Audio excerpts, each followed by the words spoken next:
Hello everybody and welcome to the Pretty Good Gaming Podcast, episode number 75. Hello, a Crusader podcast 3 Scythe Deck Pimp. My name is Gareth Evans. I'm joined today by Mr. Henry. We've been away for 3 weeks. Cooper.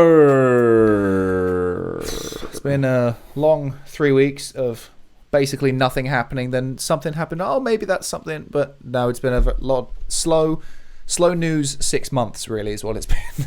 Well, yeah. However long this fucking lockdown situation's been going on, every now and then something interesting happens. But yeah, we've been out of the loop with this podcast for a couple of weeks. For a couple of reasons. Well, I've been away for a week. I left the house for a week because I'm getting my kitchen renovated, which is kind of still in the stages of being done. It's not quite finished yet. And then you went away for a day as well, which we were planning.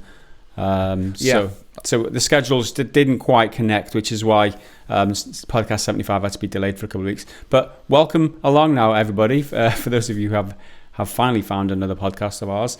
Have you been over these last few weeks, dude? We've hardly been in touch. That's right. Well, this weekend, that's why we missed last week's episode, because I was away over the weekend. Met my... technically, I wasn't really supposed to because of all the fucking laws and bullshit, but who really cares? So keep that on the DL. It's just between us. Yeah, met my niece and nephew for the first time, who are small. I think she was born in March, and then he was born in July. And obviously, before the world went to shit, the plan was like after Christmas, okay, so I should be home and see the family in March and then again in July, but I haven't seen them since Christmas, and it's kind of the longest time being without them. I've been fine. But I'm my mum's baby. I'm the youngest, so she was very clingy and excited to see me again. But they're really sweet. They're really cute. She sees you every day on the internet, man. I mean, I don't know what a problem is. Like, you miss me, mum. Just tune into PGG. But it's not good enough because it's all recycled intros and outros. So that's me from like February. Crying herself to sleep listening to your dulcet tones on the daily triple. Complaining about various things on the internet. Funny. But other than that, just been ticking away. Ticking away at Avengers 2. Been really playing some Avengers, which we'll be talking about in today's podcast, right? Yeah, it's... the Avengers, man. It's such a fucking... weird spot. It's kind of the perfect storm of the end of this generation of video games, because kind of every problem you've seen in every game is in here somewhere. Not necessarily to the same extent, like it's nowhere near as buggy as other things are, but it's just such a mishmash. If you had to define this generation of video games with one game, this is that game. Yeah. Like if someone has been in a coma for the past like 10 years or so, and they're like, I want to see what's up with gaming. Don't give them good games like fucking God of War or The Witcher or anything like that, or even Fortnite, because that's so popular. Don't even let them consider that. Just give them the Avengers, and that'll be a crash course in modern gaming. 21st century video games. Here we go. So you'll be running us down your review. I mean, you've had early impressions on it before launch, but now it's launched. You've got your hands on the actual game, and you'll be running through that. Just a sec. I'll just do the intro. I'm going to unleash you in a minute, Henry. Let's just hold the horses. I'm getting hot again, so I'm probably going to be meaner than I want to be. Yeah. So that's what Henry's going to jump into. I've been playing a lot of Crusader Kings 3. I'm 30 hours into the game and absolutely loving it. So I'll be running down my reasons why that is my game of the year so far. After that, we will be taking questions from the Discord, which is the Patreon community, the supporters on Patreon, looking at some YouTube comments after that, and then to finish off the show, the bad dad joke of the week. So Henry, let me pose a question to you, right? You played the beta pre-launch, now you've played the launch version. Has your opinions of the game changed a lot, or is the game in a better shape than it was in the beta because there was a lot of concerns? How are your impressions now you've played the actual game? Well, pretty much everything I was kind of worried about with playing the beta, all of the games as a service stuff, all of those problems I still have. But in terms of, it runs a lot better. I mean, this is kind of the point of a beta. A beta's supposed to be the unfinished version. They're meant to fix it. And it seems like they fixed a few things. Not everything. It's still got plenty of technical issues. But story-wise and structurally, it's a bit cleaner. Certainly at the beginning. So I'm probably, 8-ish hours to 10 tops. And really not not all that far, I don't think. Because, well, I'll go for the story first, because it seems like this game wants to be a traditional, linear, single-player, action-adventure thing with superheroes doing this and that. That feels like that's what it wants to be.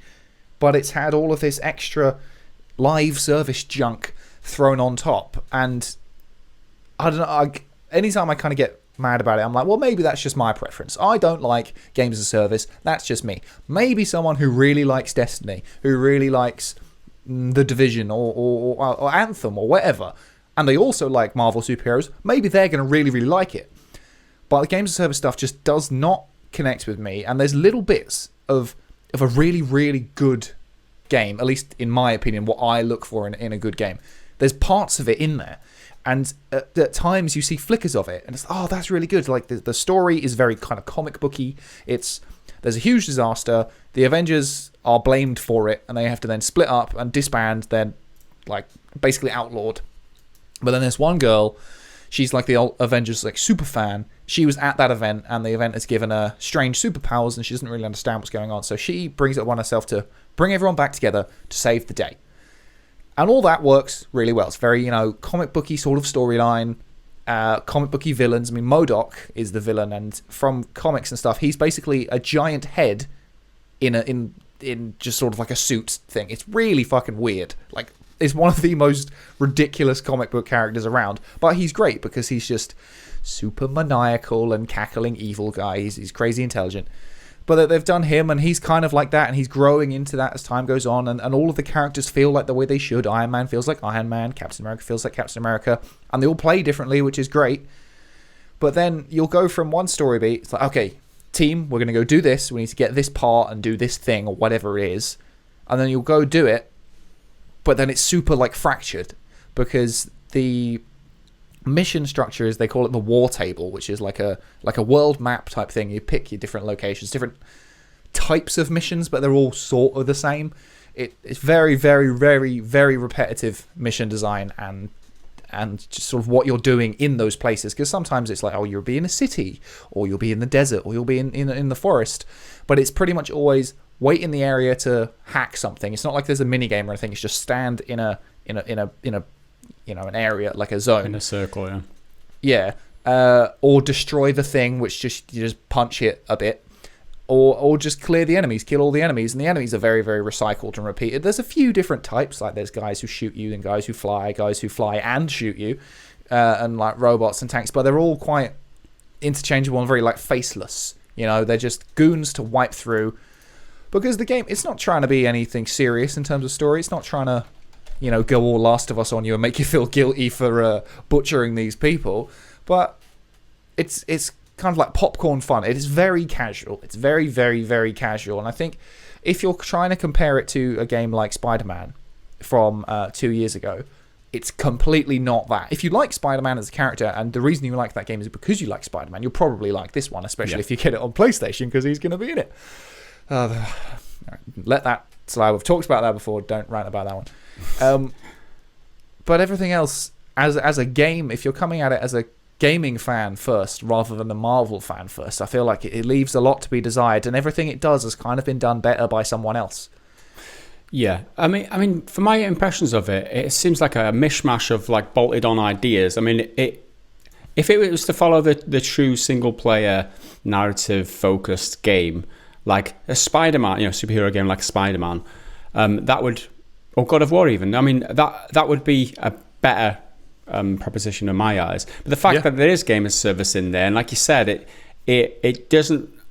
I know it feels like it doesn't mesh well. I'm looking at it here, published by Square Enix, but developed by Crystal Dynamics, Crystal Northwest, Eidos Montreal, and Nix's Software BV, according to Wikipedia. That's 4 development studios working, I guess, from different locations, and who knows how many additional locations those developers themselves have branched out into.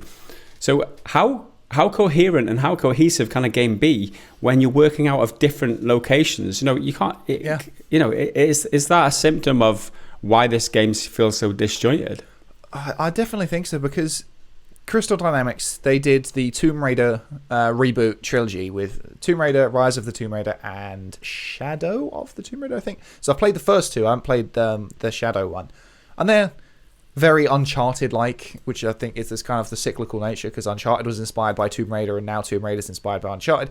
There's elements of that sort of game design where it's all big set pieces, very, very linear and structured, and you're going to run down a cliff as it's collapsing. You've got to jump at the right time and then do like a swing kind of thing. Very like cinematic, and all of that's there, especially at the beginning, through the bridge sequence, which everyone's seen a lot because they've promoted that a lot. But then after that, you go on your adventure as Kamala, Ms. Marvel, and you've got to like escape the city and avoid drones and shit, and it's all very structured and clean and funnels you into this path, and that feels like that's the game it wants to be, and that's the game that Crystal Dynamics have made before and are clearly good at making.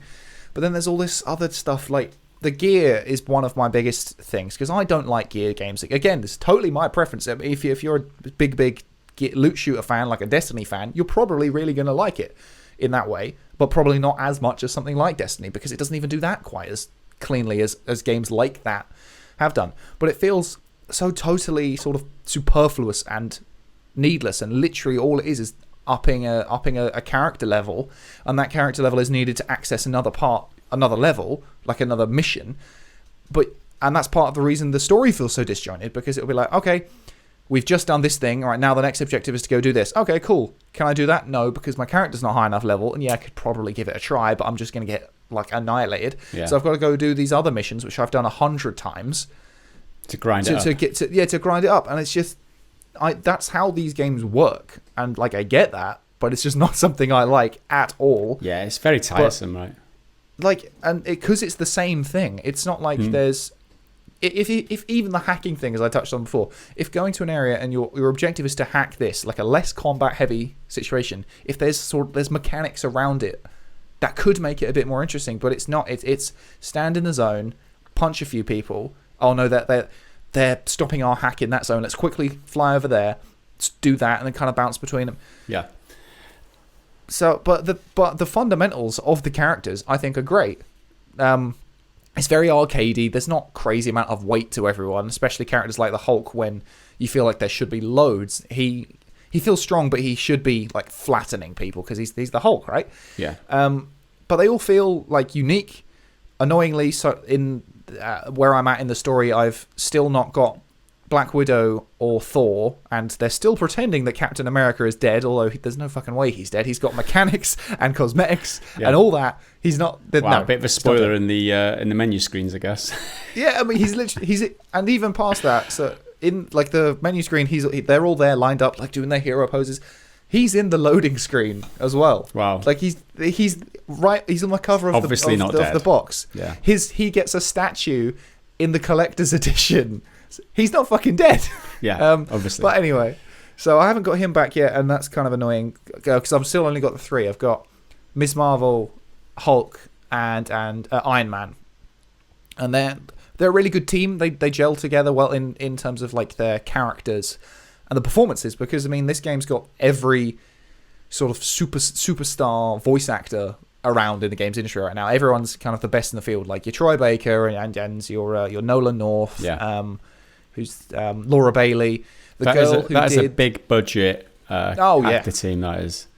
And then coming out in the DLC is Kate Bishop Hawkeye, and she's being done by the girl who did Aloy from Horizon. Yep. So she's getting right up there. Thor Ashley has done. Birch. I can't remember who the guy who plays Thor is, but he's done like everything.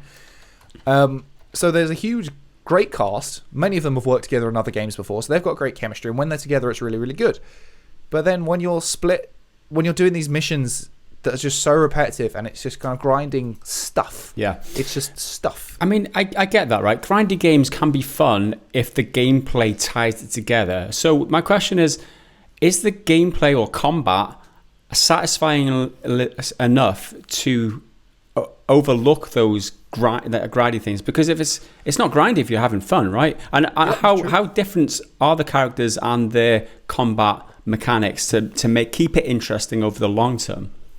Oh, the characters definitely feel really interesting from each other, and they've all got skill trees. That's another thing that's better in this versus the beta. In the beta, there's only one kind of skill tree per character, but in the full version there's 3 per character, which massively opens up the amount of options you have.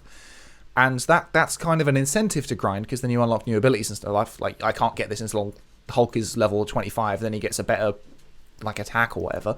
That's all great, and I like the feeling of the characters, but it's doing the same thing on the same missions.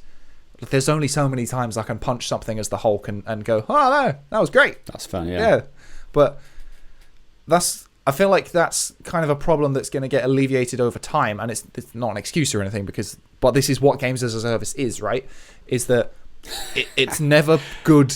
It's never as good as it could be now. Yeah. So why anyone would ever buy a games as a service game on day one is beyond me. Oh, I should have pointed this out earlier. Square Enix have sent me the access code for this.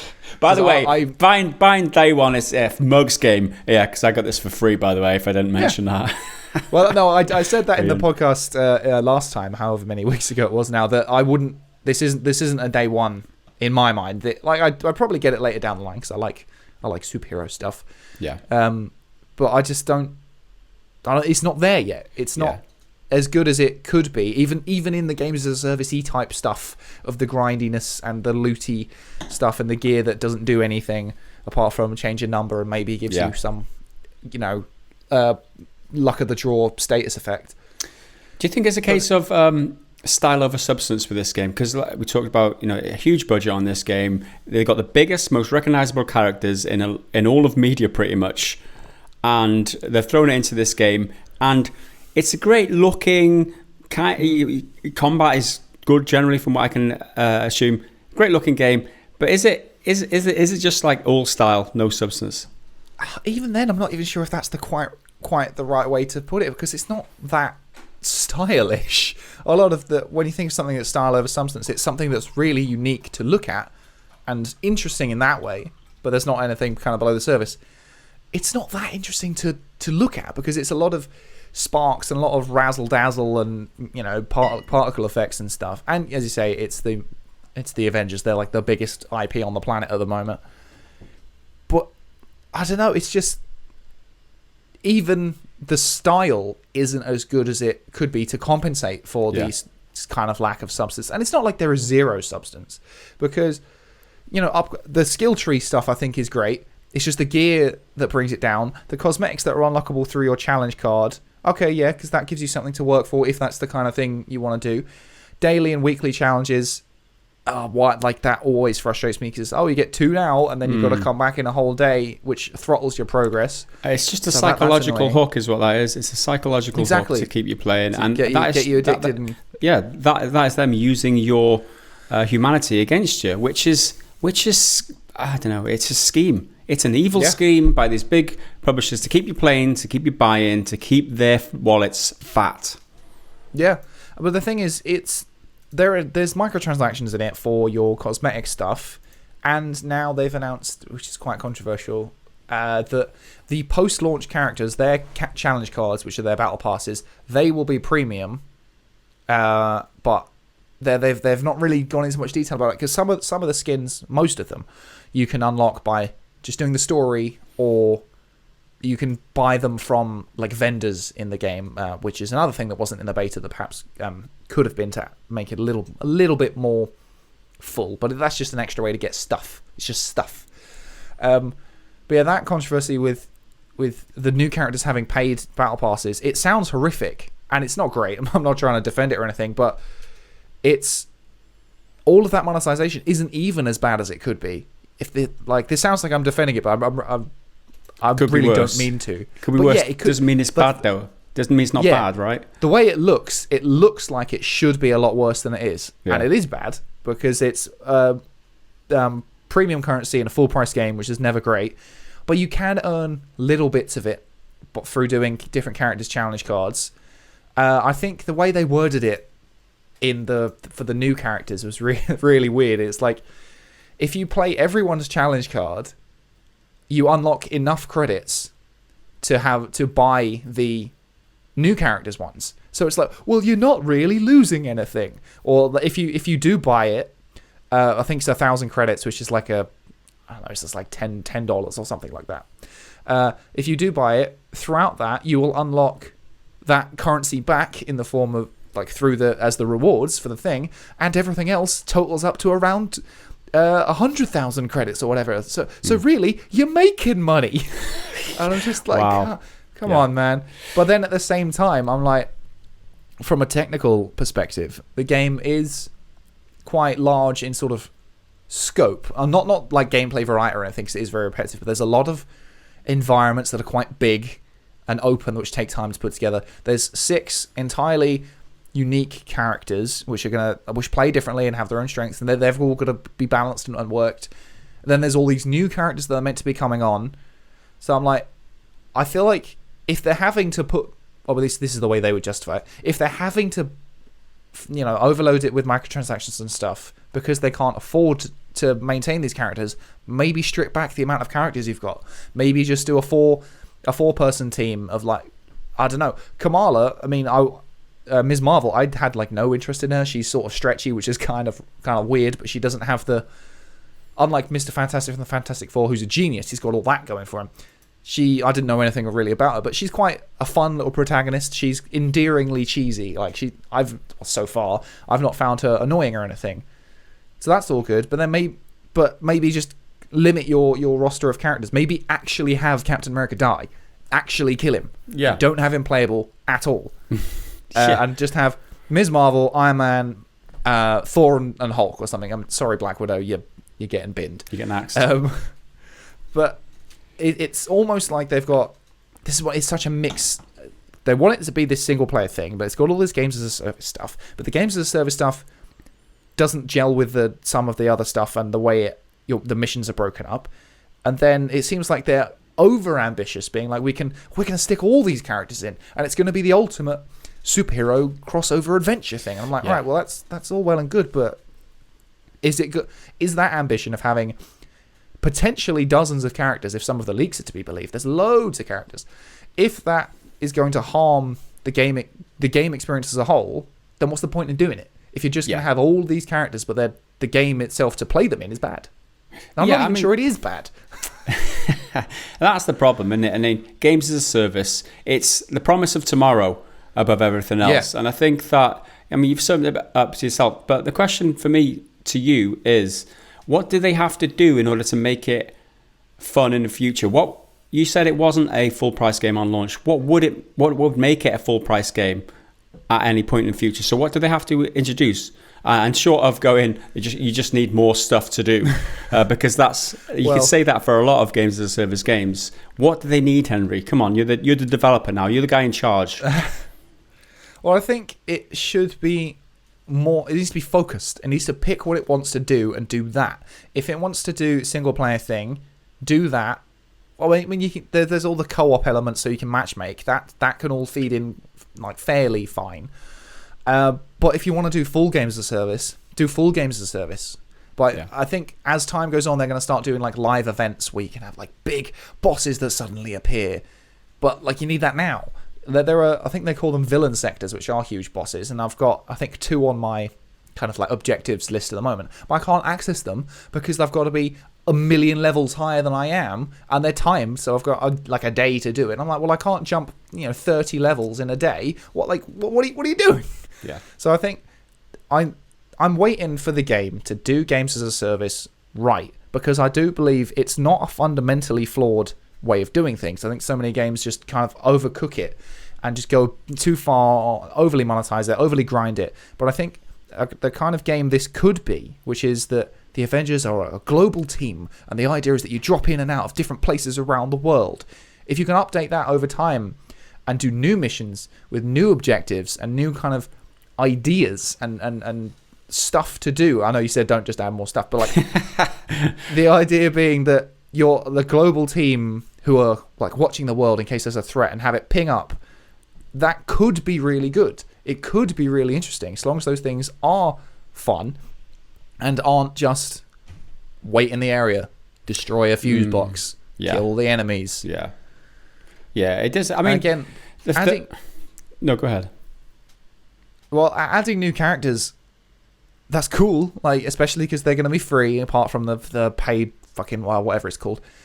it's cool that it's the new characters, but if we're going to be doing the same thing with those characters, am I really going to want to? Especially if they're going to add, a dozen or so characters, because the list was enormous. I can't remember who was on it, but there was a bunch of kind of small scale ones that fewer people have heard of. Then big characters like Black Panther and Doctor Strange and Ant-Man and everyone like that.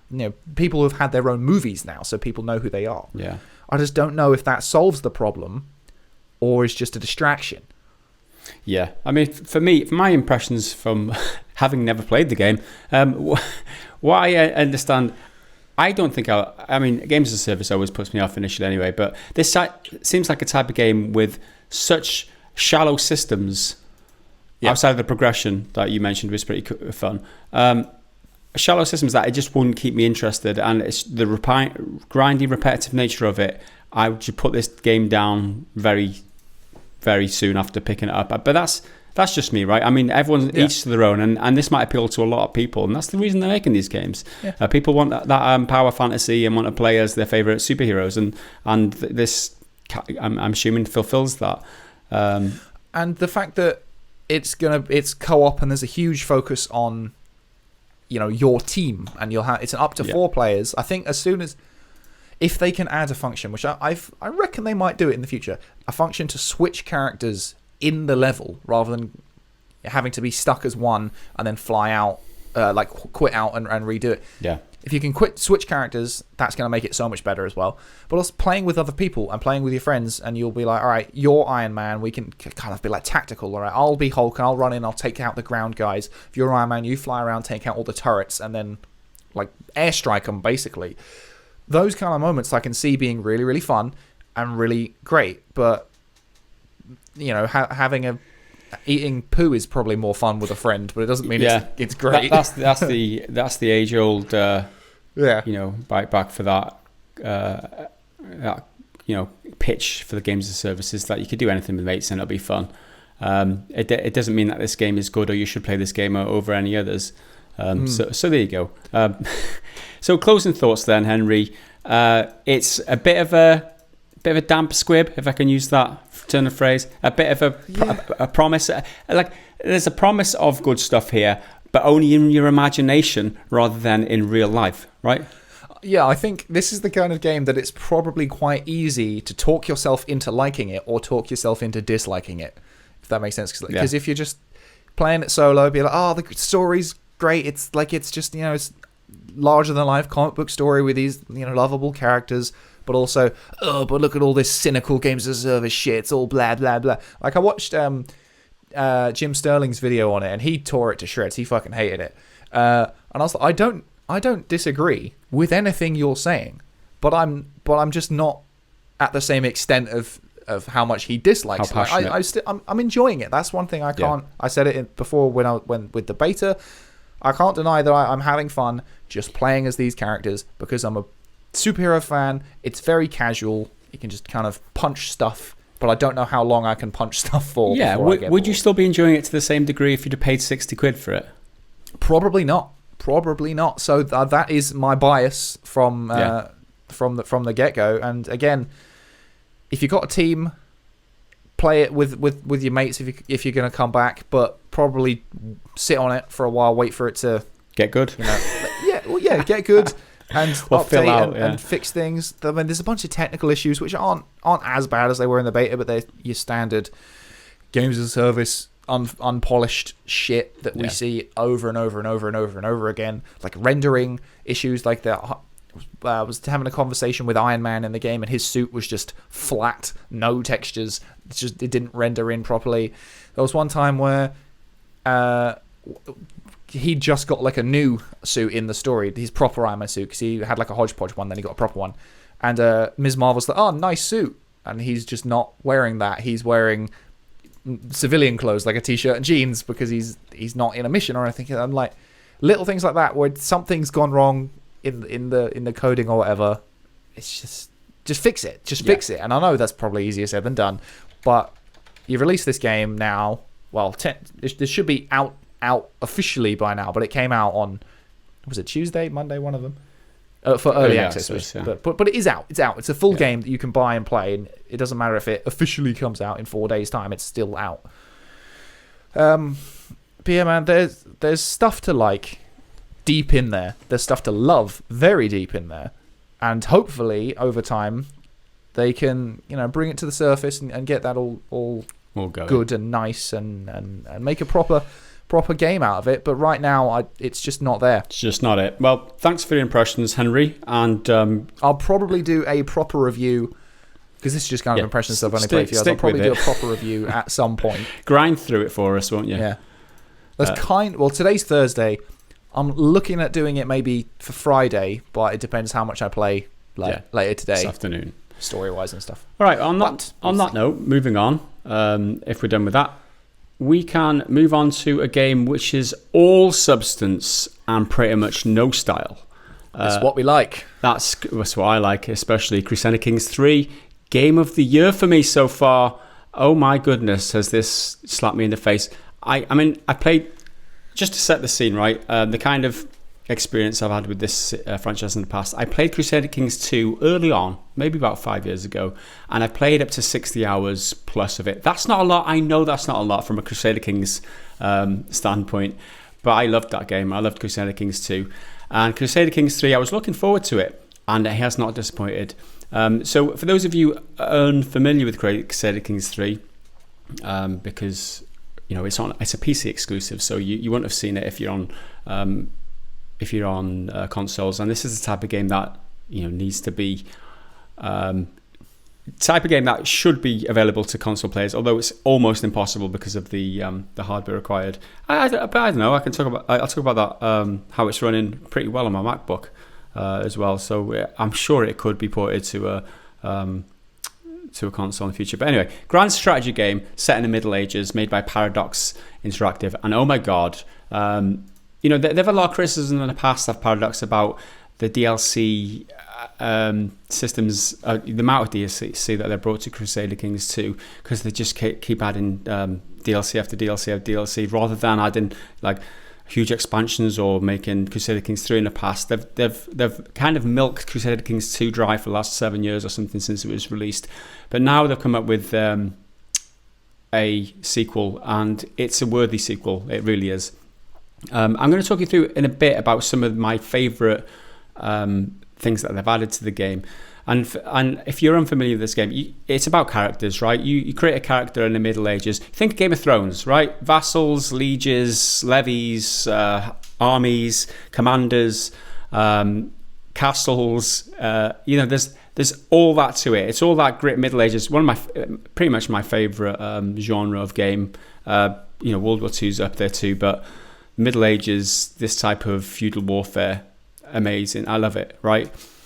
So I jumped in, I went through the tutorial as Petty King of Munster, but then I went to played as Alfred the Great. I've talked recently about how I've watched the Last Kingdom, and Alfred the Great's in that. So I jumped in as Alfred the Great. Now this game is all about characters, all about your personality, your traits, your what you're good at, what you're bad at, and role playing that character in a lot of ways. So its capacity for emergent gameplay and emergent stories is almost limitless. It's the ultimate sandbox, right?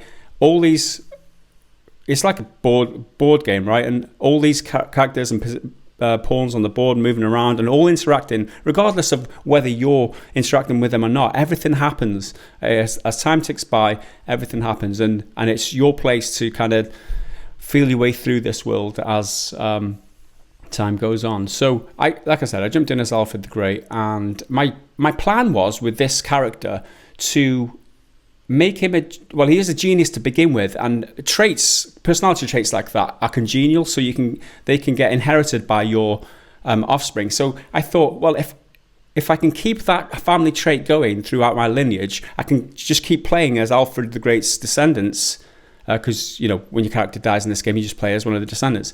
And then if it's the genius trait adds loads of learning. It's a learning skill on your character. So yeah, it makes your character really, really good at management and and managing the realm kind of thing. So I was like, right, I'm going to keep this trait. All my offspring are going to marry geniuses as well. So we doubled down on the genius trait, and we're going to be like a bunch of a lineage of really intellectual people. That was my plan, right? And as you start off as Alfred the Great, you're married to Elswith, which is your wife, obviously. But there's a Viking invasion, and it's a really hard set piece beginning because you've got to fend off all the Viking invasions and try and keep hold of the British Isles, essentially. But what happened was I had 2 kids, both of which were geniuses, so that my plan was coming together beautifully, right? And then Elswith, during one of the wars with the Vikings, got kidnapped during a siege and got turned into one of the Vikings' concubines. So she left my court. She was no longer my wife, and she got kidnapped and basically made into a sex slave by one of these Vikings. And I'm like, you motherfucker, I'm coming after you. So no sooner had I went to go and chase down my wife across half the kingdom, that she died in the other person's court. So I was like, well, mother of my 2 genius children has been kidnapped and sold into the sex industry and died. I'm like, oh my God, what can I do now? So I was like, right, I just doubled down on the genius thing and I married 3 more. I think it was 3 more people. I had a bunch more kids. The third one, my wife's died. She's a genius, but fuck it, I'll get a new one. I mean, it's all about the stories, man. The third wife I found, right, was the Queen of Bavaria, and I'm like, she's my soulmate, man. I'm gonna romance her from the beginning. And she was a genius. I'm like, yeah, this is it. This is gonna be it. So I had a child with her, but unfortunately, the child was not a genius. So this child was my 5th. I think it was the third boy. So fourth boy it was. So he was 4th in line to my kingdom, but he was 1st in line to the kingdom of Bavaria. What happened, unfortunately, was my first 2 geniuses both died. The first one died of syphilis or something, contracted a plague or something and died. Second one died in combat in his very first battle. So I'm down to 1 genius remaining, and then the 4th son, who was anyway, it was a complicated story. But then the interesting situation happened when my succession laws were such that I could nominate a successor, and all my vassals could choose who was going to succeed me as the king of the Kingdom of Wessex. So what I did, I was left between the choice of sticking to my original plan and voting for my 3rd son, who was a genius, because I wanted a lineage of geniuses, right? That was my original plan. Or I could vote for my 4th son, and when I die, I would inherit the whole of the Kingdom of Bavaria as well. And I was like, what am I going to do here? And I think that kind of sums up, in a little nutshell, the ability of this game of keeping you on your toes and throwing like curveballs at you all the time, and just generating these interesting stories. Wife is kidnapped and sold into, or made a sex slave of the Vikings. Two of the most outstanding children you've ever imagined just died in the few years of ruling the country. And then you're faced with the decision of sticking with the original plan of your genius succeeding you, or inheriting a huge kingdom if you want to play as the other character. And that's why I love this game, right? Just a little story there about one of my that happened in maybe the course of 4 hours of gameplay, and I've played 30 hours. There's just loads and loads of stories like that this game generates, and there's all sorts of interesting happenings and decisions you have to make. That's why I love it, because it's the ultimate sandbox. Anything can happen. All is people scheming against you, some people scheming in your favour and that. But I love it. I really do. Well, I feel like the only rational response to having your lovely wife taken away by malicious Vikings and sold into sex slavery is to just flatten them, just decimate them with all your resources, and destroy them. Right? Sure. Yeah. That was an option. But I don't know. I feel like there's just so many. I just thought, well, if I marry someone else, I get more kids. I mean, women come and go, don't they? You just let them get away with it? I think I did. I mean, I did have the initial, right, I'm going to get him back. But he's the ruler of a kingdom that's like far away. It's going to be costly. You've got to weigh it up. How much is it going to cost for you to keep an army in the field for that long, get enough of an army together, get all your allies together, which costs prestige. You know, if you want to, you married some of your kids off, you create alliances, and then if you want to call your allies to war, it costs you and prestige and stuff. I'm thinking cost benefit analysis. It's like I could just go for another wife. I mean, she's gone. I've already got 2 kids. I've got 2 heirs. That's fine. So that's what I did. I mean, it's all about choices, right? Yeah, I guess. They come and go is what I'm saying. Then just think about these Vikings. They're then going to go off to another kingdom or whatever and just do the same thing again. Yeah, they need to be punished. Rape and pillage. Well, we kicked them out of the English Isles in the end, and me and my allies from Mercia and the Welsh, in fact, we all got banded together and we stood firm and reclaimed the British Isles, which is great. So in terms of new mechanics and systems in this game, what is Crusader Kings 3 versus Crusader Kings 2? It's a deeper game. It's expanded upon everything that was good about Crusader Kings 2, and just I don't know, they've put a lot of careful consideration into what's going to make this game better, easier, less of a burden to play, and they've really pulled it off. They have.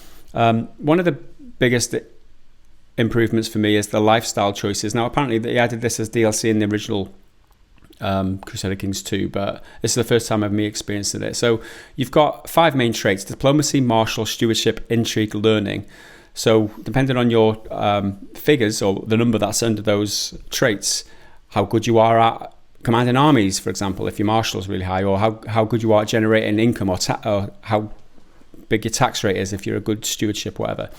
So you've got a choice as a character to have a lifestyle choice, they call it, right? So you could focus on one particular type of life. So you could focus on a life of stewardship. So what that does, it gives you a boost to your the amount of taxes you gain, for example. But there's 3 skill trees in the stewardship. So every 2 to 3.5 or 4 years, you, through getting experience, you can unlock a skill point. And there's 3 skill trees in each of these lifestyle choices. So which makes it really deep and interesting.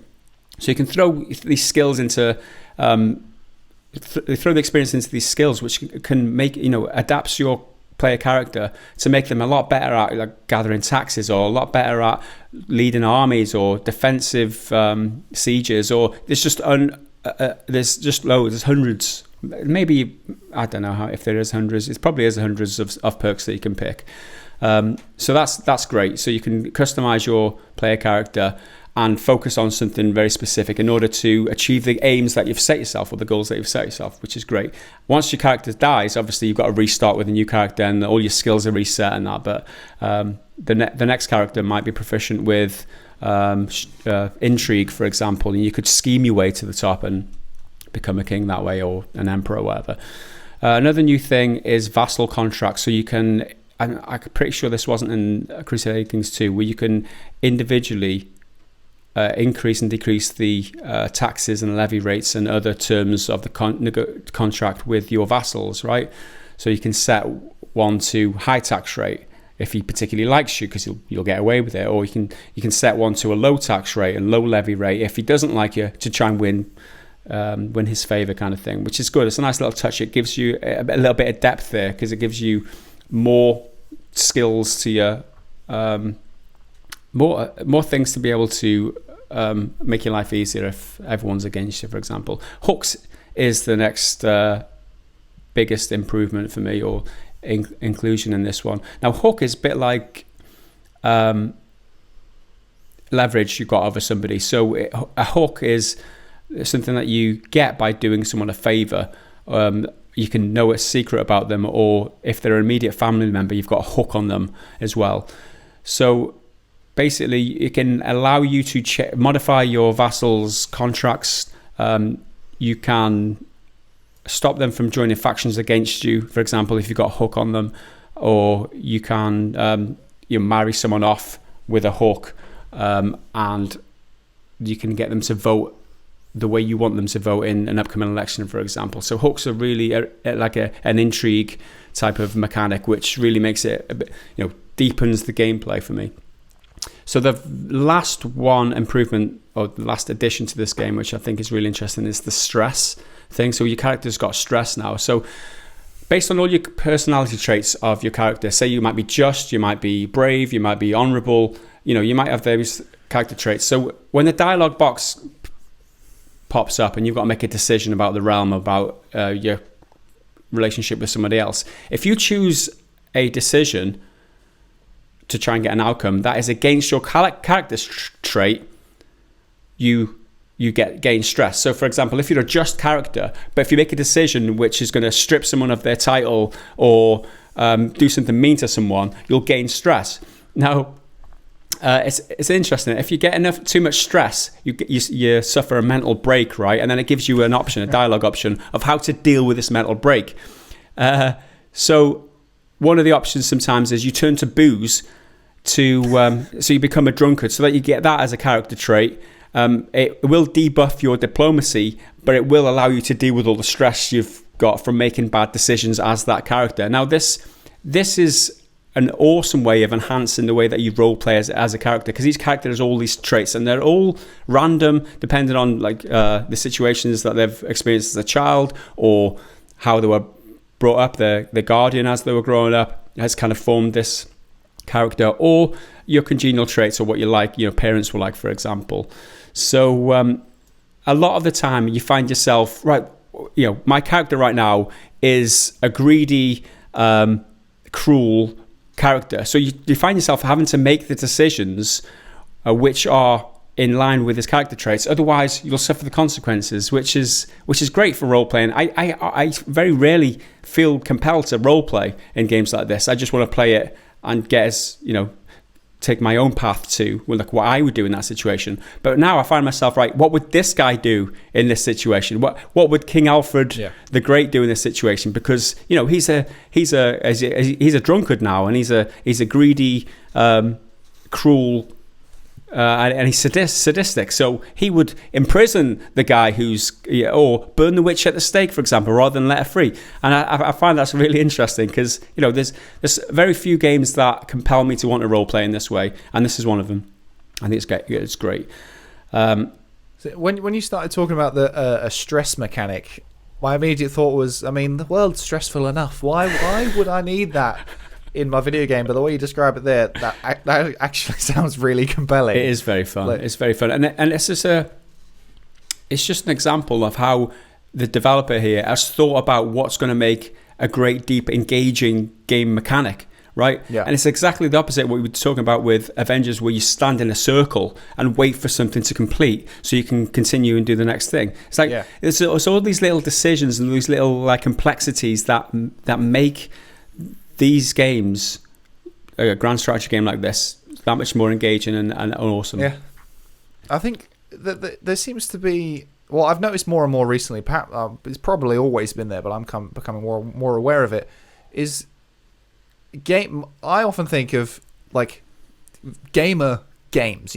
Games for not casual at all, for real gamers, if you want to call it that.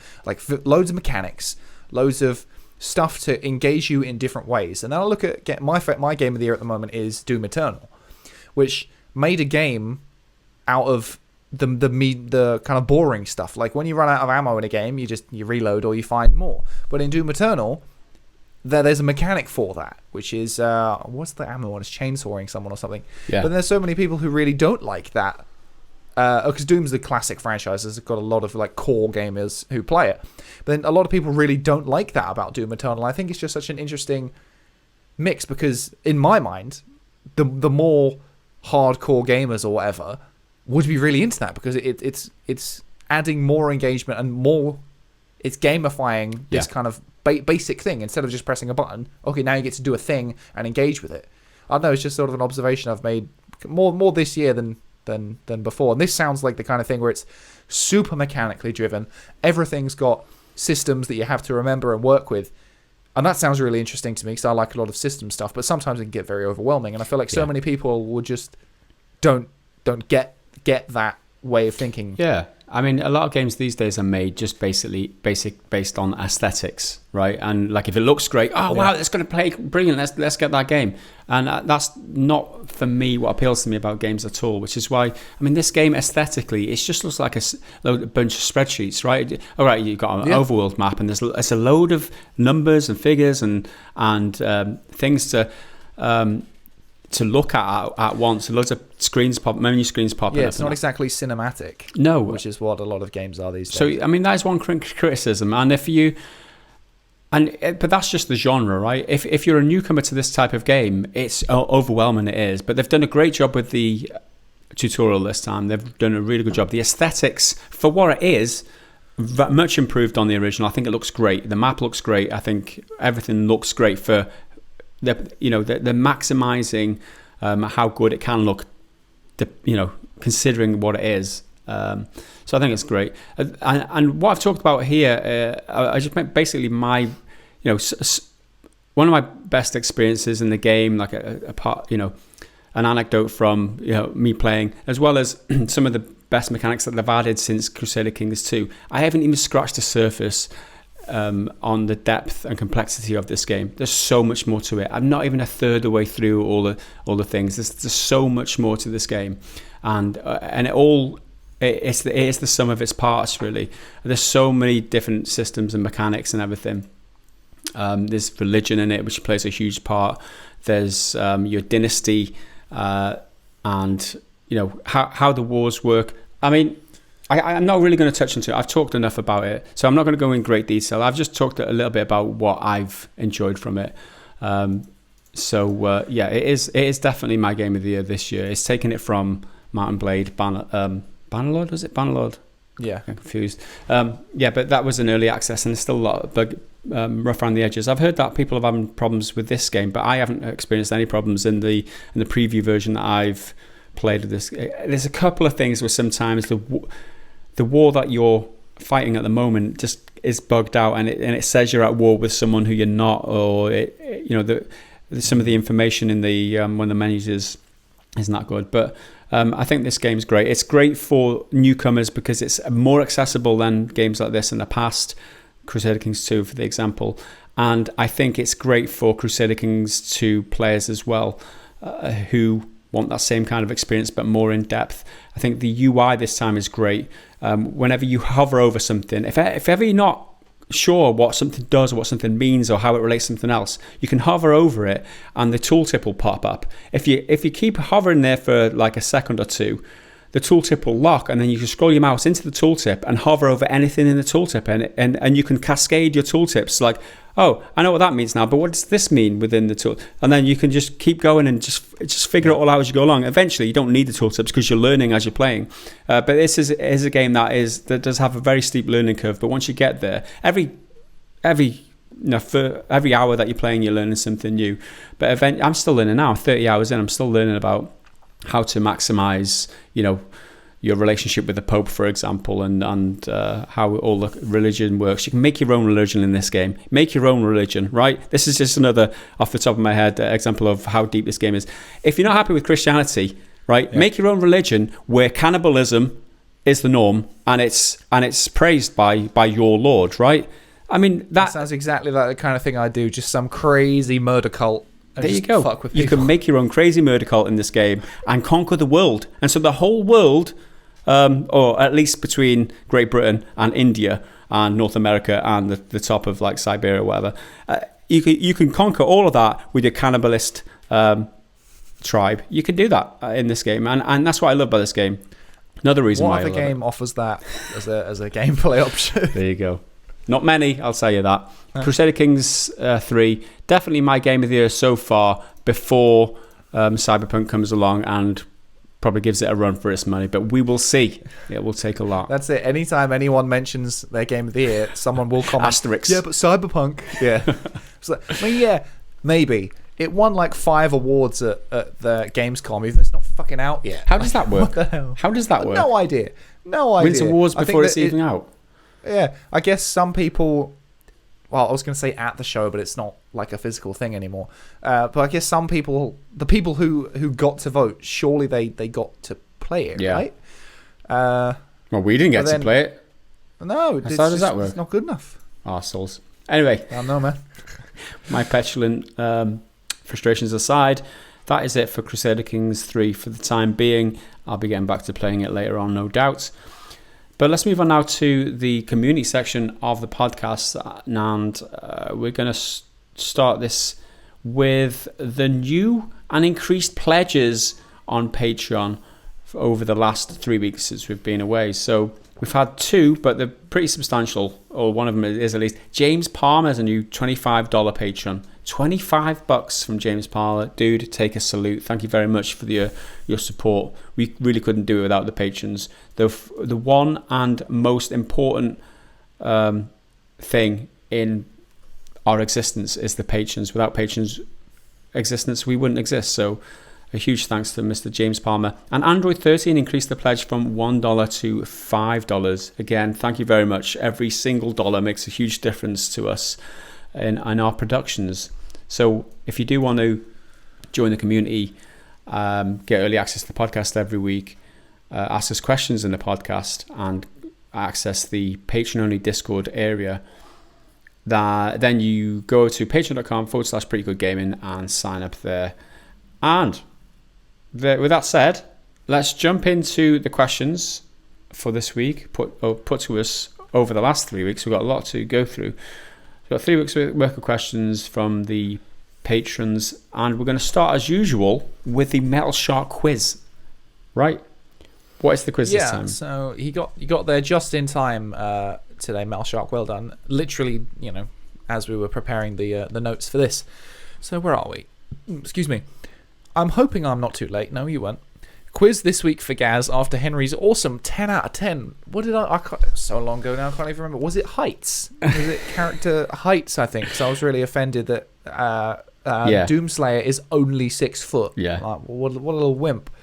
Okay, it's a game of higher or lower, looking at the fastest land vehicle speeds in each game. To start off, we have the fastest production car speed at present, the Bugatti Chiron? Bugatti. One of them. A Bugatti. With a speed of 261 miles per hour. Yikes, that's fast. Okay, first one. Are the vehicles in Wipeout faster or slower than the Bugatti Chiron? So the Bugatti Chiron, however you say that, goes 261. So does Wipeout go faster or slower? I would say that it has to go faster. Because I'd say faster. Yeah, Wipeout goes pretty damn fast, right? Yeah, they're like little spaceship cars, aren't they? Yeah, that fly. I gotta say faster with that one. Let's have a look. Oh yeah, faster at 492 miles per hour in the Phantom, which I guess is the fastest model in Wipeout. Boom. Okay, are the vehicles in F-Zero faster or slower than in Wipeout? F-Zero. 492 is a fast speed. F-Zero is a similar sort of situation to Wipeout, isn't it? Yeah. 492 though, I would say slower. Otherwise, if it goes faster than this, like the next question is going to be like pretty difficult. So I've got to say, out of logic for like where the speeds are going at the moment, it's got to be slower. You're right, it is slower at 284 miles per hour in the Blue Falcon. Captain Falcon, drive faster. Put your fucking foot down. 2 out of 2, I'm coming for you. All right, next up, this one should be pretty easy. Are the vehicles in Gran Turismo faster or slower than F-Zero? Well, Gran Turismo's real cars, isn't it? The logic here is that we started off with the fastest production car speed at present, the Bugatti Chiron, which is 261, and that's slower than the Blue Falcon at 284. And Gran Turismo, like you said, is based on real cars, so it has to be slower. Gotta be, right? Oh my apparently goodness. It's faster at 350 miles per hour in the SRT Tomahawk X Vision. So much for rationale. So much for logic. Let's throw all that out the window. It's no time for logic on the internet. Come on now. Okay, next up. Are the vehicles in Forza Horizon 4 faster or slower than Gran Turismo? 350. Again, real cars, but 350 is a lot. It's got to be slower. I'm going to say slower again. Surely. Slower at 284 miles per hour in the Agera RS. That's another 284. Okay. Are the vehicles in Need for Speed Payback faster or slower than Forza Horizon 4? I'm going to Speed Payback. I'm going to say faster because I didn't think that Gran Turismo would be faster, but it was. So I'm going to say faster. No, this one is slower. 255 miles per hour in the Koenigsegg Regera. I'm not even helping you with that Yeah, one. he even said, yeah, sorry about that, Henry. I'll leave you to that one. Koenigsegg. Yeah, Koenigsegg. Yeah. So I've got 3 for 5. Okay. Are the vehicles in Project Cars 2 faster or slower than Need for Speed Payback? Project Cars 2. Cars 2. I'm going to say slower because I'm guessing wildly now. Nope, faster. 259 miles per hour in the Formula X. So only a little bit. Metal faster, Shock, only, 4 mile an hour miles difference. per hour. That's practically the same, man. How can you do that to me? How can I be wrong at 4 miles an hour difference? If it was 5 miles an hour slower, I'd have been right. That is cruel. That is very cruel. I mean, were these tests conducted in a controlled environment? I mean, what about the weather? With going downhill, was the wind behind them? I mean, come on. We need science. Are the vehicles in Grand Theft Auto 5 faster or slower than Project Cars? The vehicles, we talking planes? It specifically said land vehicles, I think. Yeah, fastest land vehicle speeds. Slower. So we're not talking planes. I'm going to say slower than 259. Yeah. Yep, slower at 132 in the GP1. Here we go. Are the vehicles in Mafia 3 faster or slower than Grand Theft Auto 5? I say Mafia 3. Mafia 3. And That's in the 60s, right? They seem slower to me, Mafia 3. Yep, slower at 127 miles per hour in the Griffin Marauder. So I've got 5 out of 8 now, if anyone's keeping track. There's 2 questions left. Are the vehicles in Dirt 4 faster or slower than Mafia 5? Mafia 3. Not yet. Mafia 5, looking into the future here. I would say Mafia 5, but since it's Mafia 3, I'm going to say vehicles in Dirt 4 faster, yes, than 127. It should be because there was Mafia 3's in the 60s, right? Faster. They are faster at 161 miles per hour in the Peugeot 205 GTI. Boom. And the final question, which will be, this could get you to 7 out of 10 to 7. if you get it right. Redeem myself. Are the vehicles in Burnout Paradise faster or slower than Dirt 4? Now, that's got to be faster. I would say, Burnout. You can't have slow cars in a Burnout, and it's Paradise. I mean, Dirt 4 is like you ride racing on dirt tracks, right? Yeah, it's off-road. Off-road. So Burnout Paradise has to be faster than Dirt 4. It is faster. It's way faster at 211 miles per hour in the Extreme Hot Rod. There you go. My thinking is that Metal Shark wanted to make sure he didn't get a 10 out of 10 again this week, throwing that curveball in between Project Cars 2 and Need for Speed Payback being 4 mile an hour difference. I mean, that is cruel, man. It's not a Metal Shark quiz without a little bit of controversy. That was cruel. I still managed 7, so I kind of pride in myself. I'm happy with that. But thanks as always, Metal Shark, for your devotion, commitment to giving us something interesting to think about this week. And then for those of you who answered along in the at home, let us know down in the comments what your scores were. There's a lot of people saying that they did really well on your one, Henry. I'm not saying it was easy. I'm just saying. I think I said it was easy. All right. Next question. Next one is from Rage Andy Kid. Hey guys, always do good work. Thank you. I was wondering, though, if you guys would ever do live streams, maybe even mini tournament on random games chosen by us viewers in a poll. Don't even have to be a regular thing like every 3 months, as it would give you plenty of prep time to get slaughtered by your audience. No prizes, the entertainment is enough of a prize, and then the little joy emoji. Also, keep up the good work, as we all appreciate the work you guys do. Well, thank you very much. So, do we want to have little stream tournaments, potentially with the audience, I guess, if we're getting slaughtered by them? I mean, that would happen. That would be fun. My performance in any sort of multiplayer game is to go by. It's the type of thing that would work really well since everyone's in lockdown, or supposed to be in lockdown, right, Henry? It would work really well because we could both do it. My internet speed is just it's always the problem, especially recently. My internet speed seems to have tanked. Everything's buffering, everything's pixelated when I'm watching Netflix or whatever. So yeah, I mean, wait till my fibre kicks in, and we'll revisit this, because this is definitely that doable. fibre that was meant to go live in what, January? Yeah. I ordered it in like January, and October my next installation date is. They just keep pushing it back because of the virus outbreak. So we'll see when that happens. Hopefully, because it's gonna make my life a lot easier. It'll be fun though. I mean, you guys as the audience would definitely find it fun, because there's no way that we'd win. Yeah, it'd be cool. It'd be some interesting games we could play, that's for sure. But thanks for the question, Rage Andy Kid. Let's move on. Robo85. Hi guys, I assume this week's pod will be ace as always. You're right.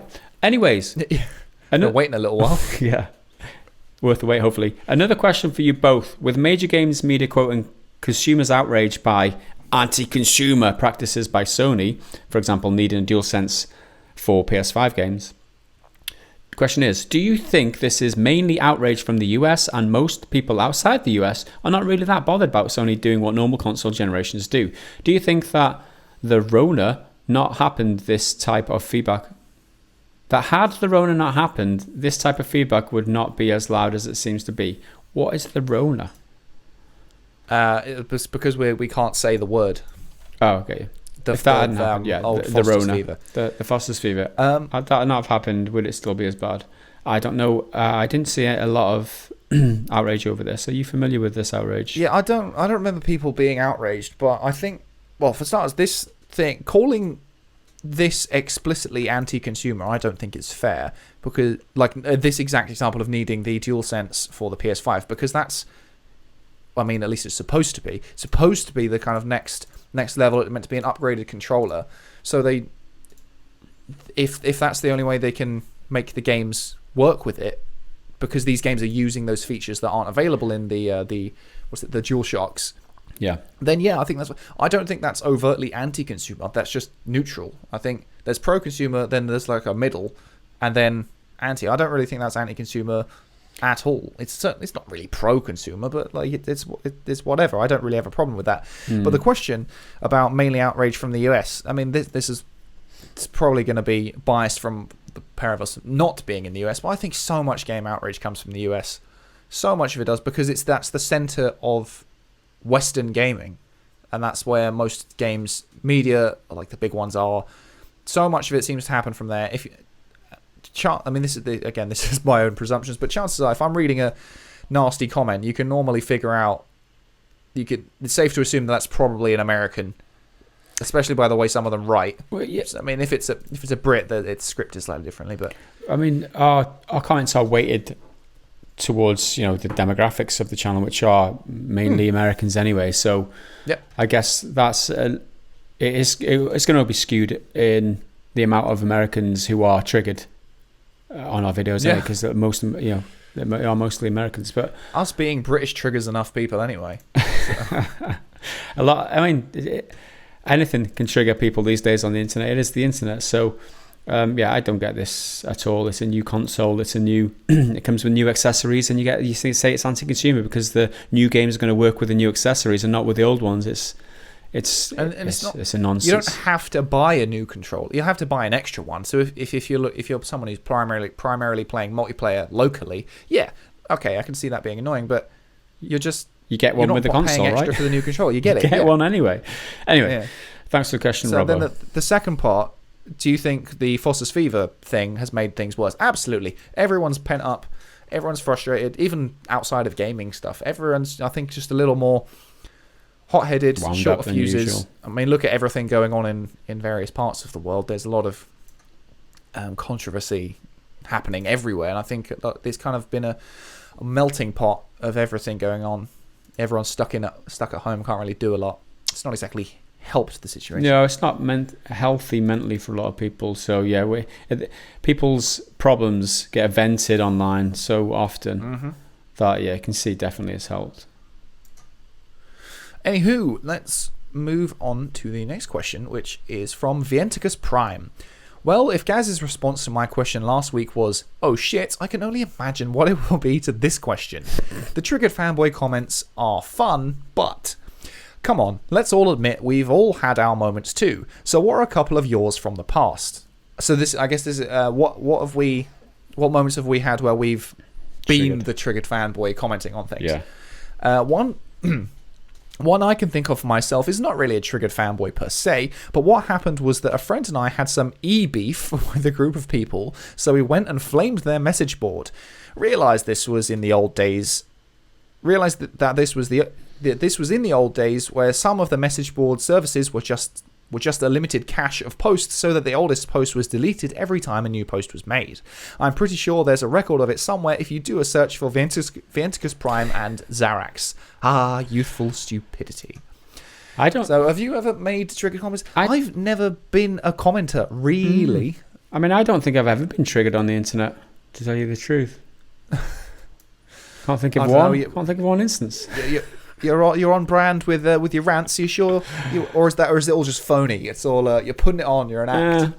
I don't know. I mean, I get triggered. I mean, I used to get triggered a lot more about the games industry, but it's kind of it just wore me down, and I expect all the bullshit these days. I'm just like, well, that's what it is. I'm like, oh, well, that's the way it is then, I guess. So I don't know.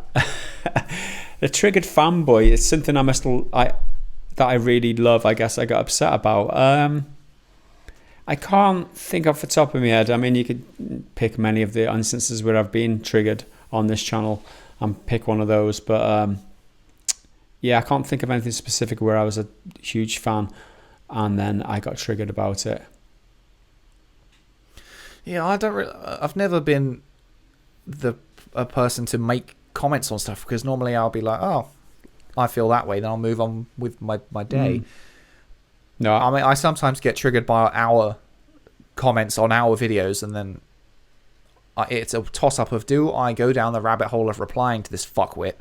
Do I have enough time to engage in a full conversation, or is it just not worth it? 99% of the time it's not worth it, but sometimes there's a correction that must be made.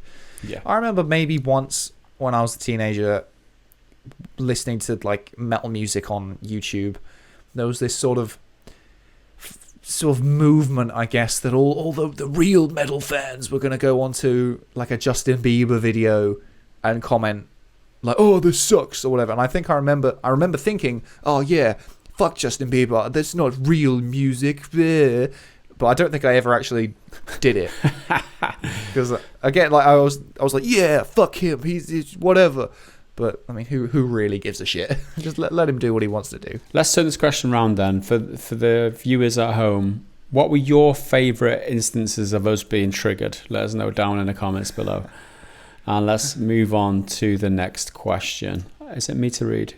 Yeah, I believe so. This is from Shu, who is a new patron from last.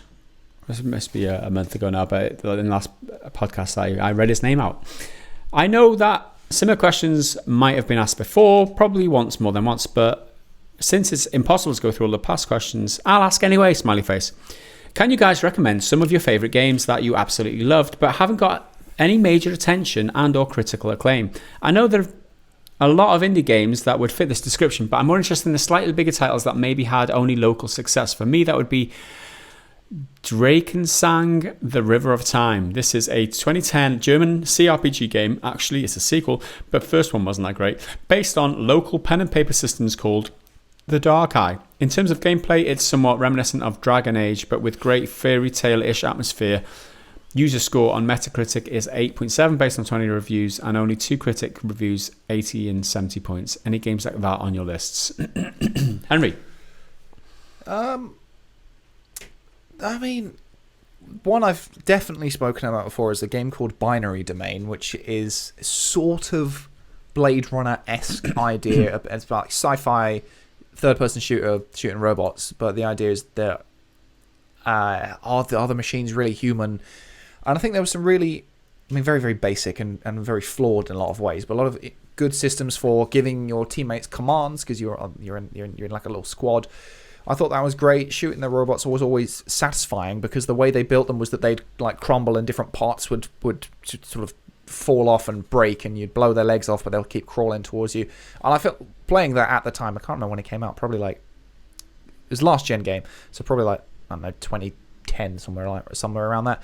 And I thought that was really good, and I've talked about that before, but I don't think anyone really liked it. It made no fucking money, so they just no chance it's ever getting a sequel because no one bought it. Yeah, another game it's still very critically acclaimed. I don't think gets anywhere near enough love is Dishonored. I mean, everyone loves Dishonored. Most people who've played it really, really like it. But the second one, which is still really good, probably not as good as the first one because it's not the original and then doesn't quite have the same, flash and shine, but it's still great. But it made no money. No one bought it because I think it had a bunch of problems when it launched, especially on PC. I think it was quite buggy and didn't perform well.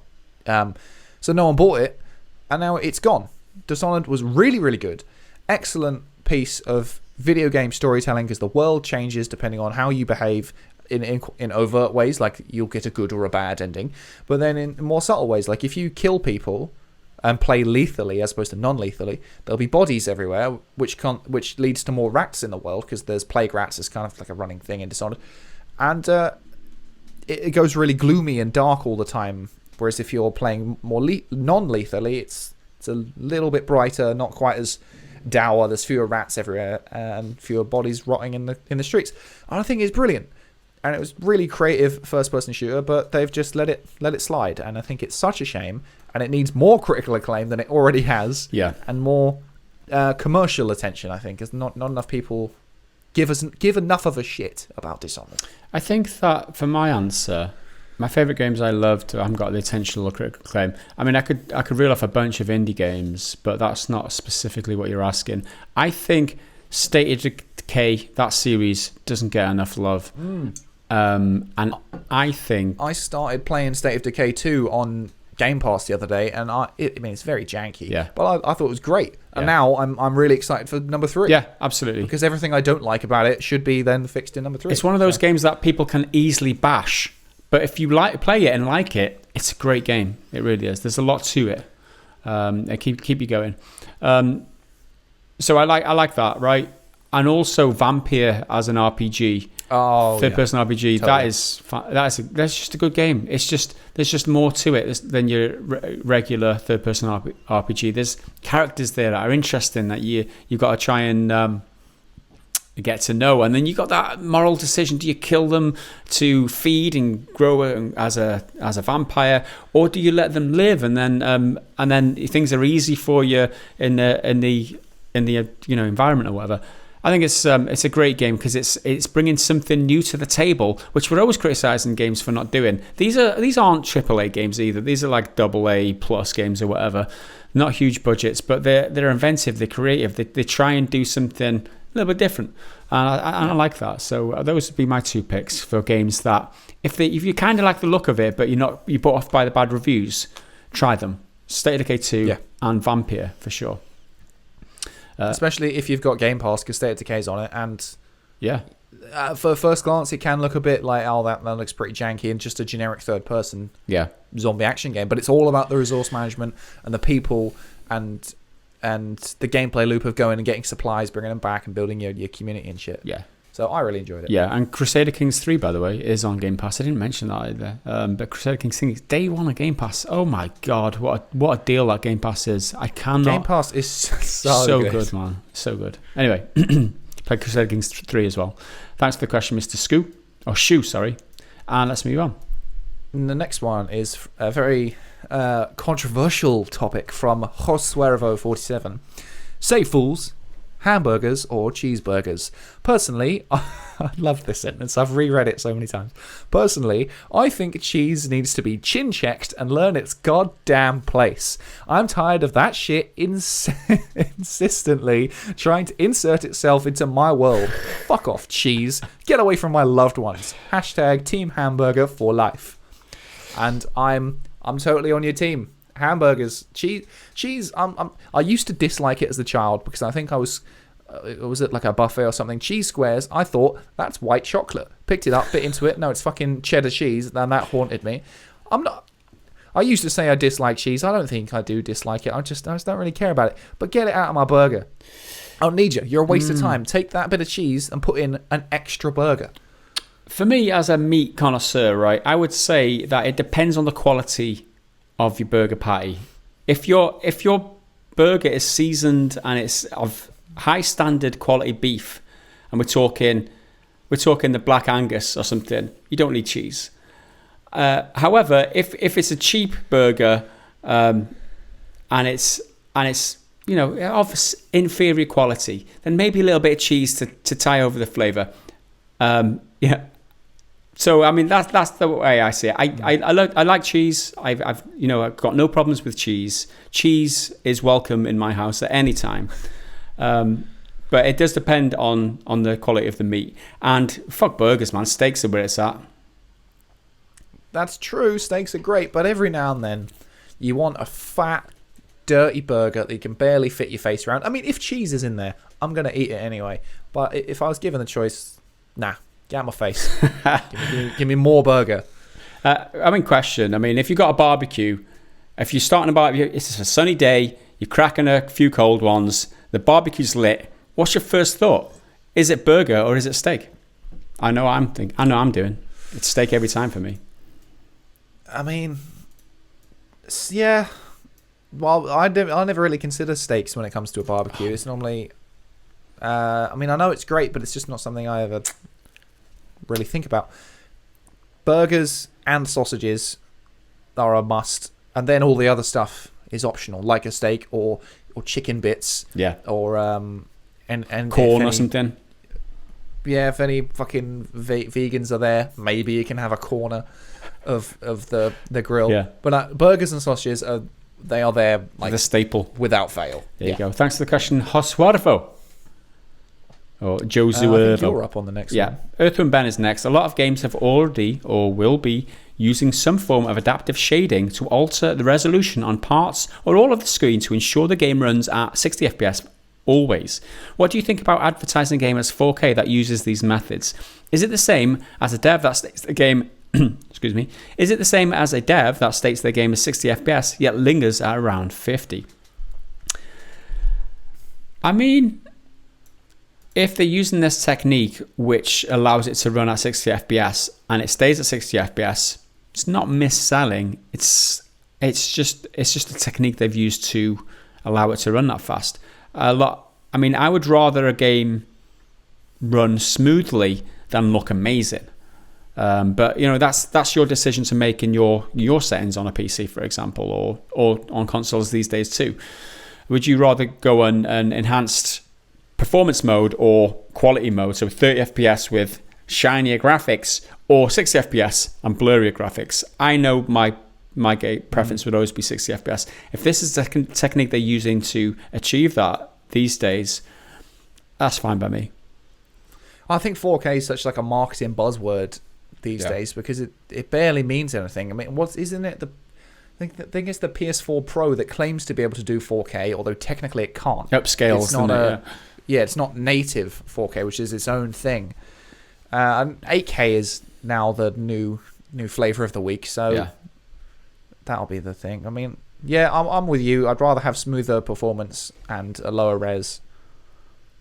But I mean, just be honest. Stop lying. If it does do 4K, say it. If it doesn't, then fuck off with that shit. Just say it's HD. Yeah, there you go.